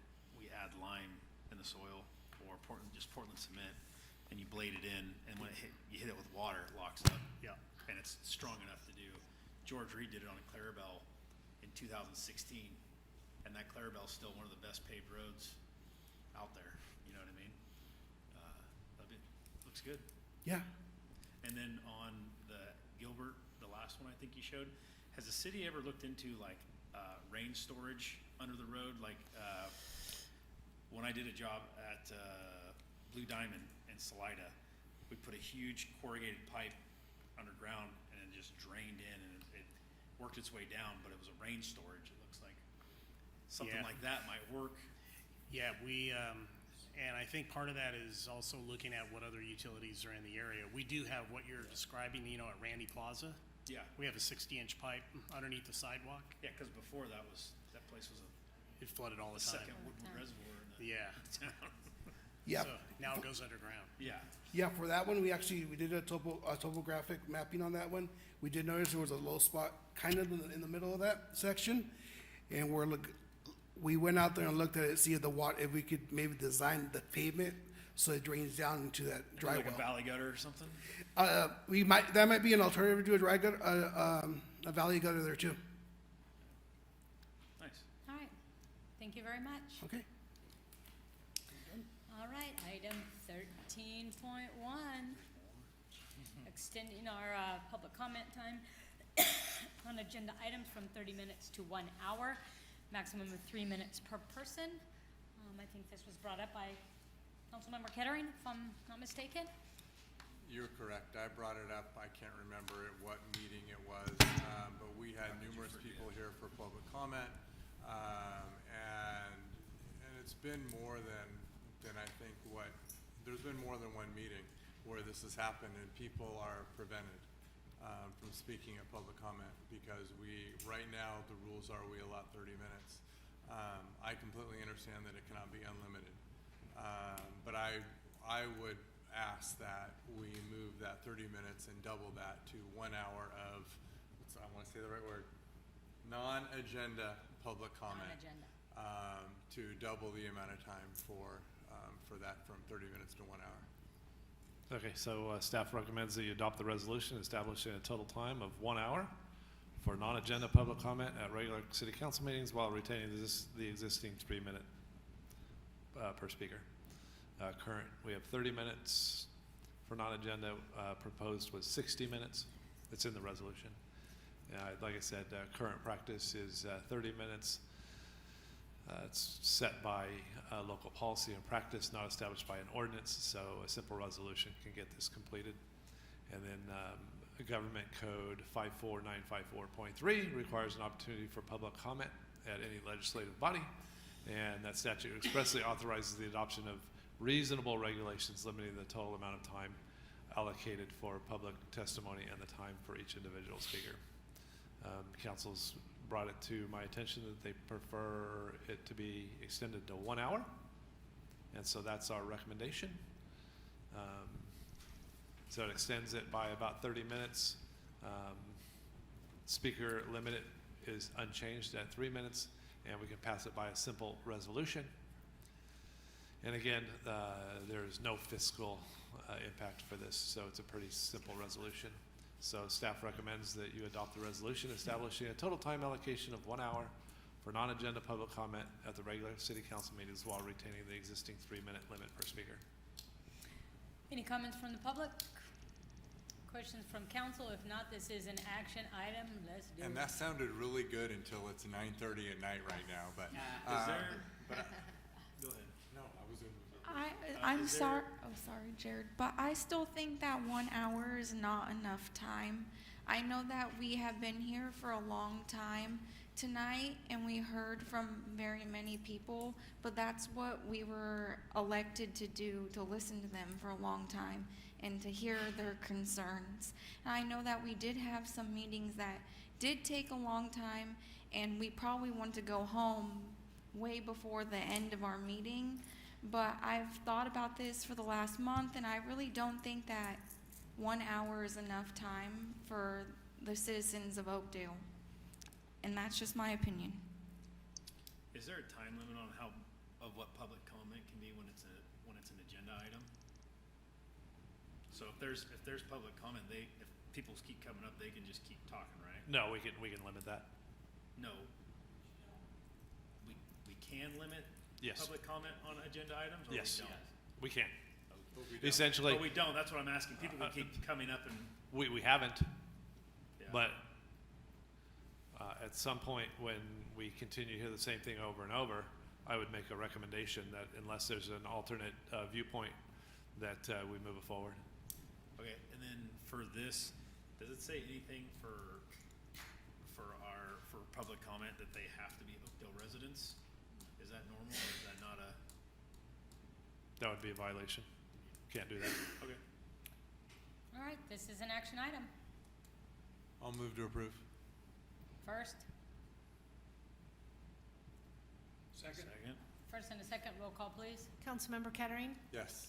Councilmember Murdoch, Yes. Councilmember Patassi, How much time would you want, Kaylee?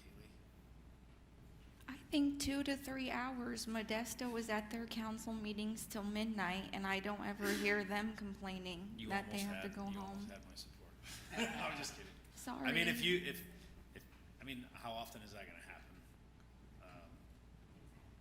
Also my So point. if it's 1 hour, council could also extend it by a vote. By what? By a vote at the council meeting. If the council wanted to, they could extend it for another In- 30 minutes or in another live- hour. Like live happening? Yeah. And why didn't we do that when it happened, when we had the house full? Council didn't make a motion. I don't think anybody. I was not aware of that either, just so you know that we could make a motion to extend this. Because people brought it up, can we have more time? And it didn't get, I mean, if you want 2 hours, I'll throw in 2 hours. So the motion is for 1 hour right now. Okay, well, So we have a Kaylee wants first a and a little bit second. longer. Yeah, we have a first and a second. Roll So, call, please. Councilmember Kettering, Yes. Councilmember Murdoch, Yes. Councilmember Patassi. Well, The motion on the floor is 1 hour. Yes I or know, no? but if Kaylee wants to do 2 hours, then how do I say that? Kaylee would, You say yes or no. okay, no. Mayor Pro Tem Gilbert No. and Mayor Barrios. Yes, this item passes 3-2. Thank you, Colleen. And with that, adjourn the meeting. Next meeting will be held Tuesday, September 8th, since we have a holiday on Monday. Meeting adjourned.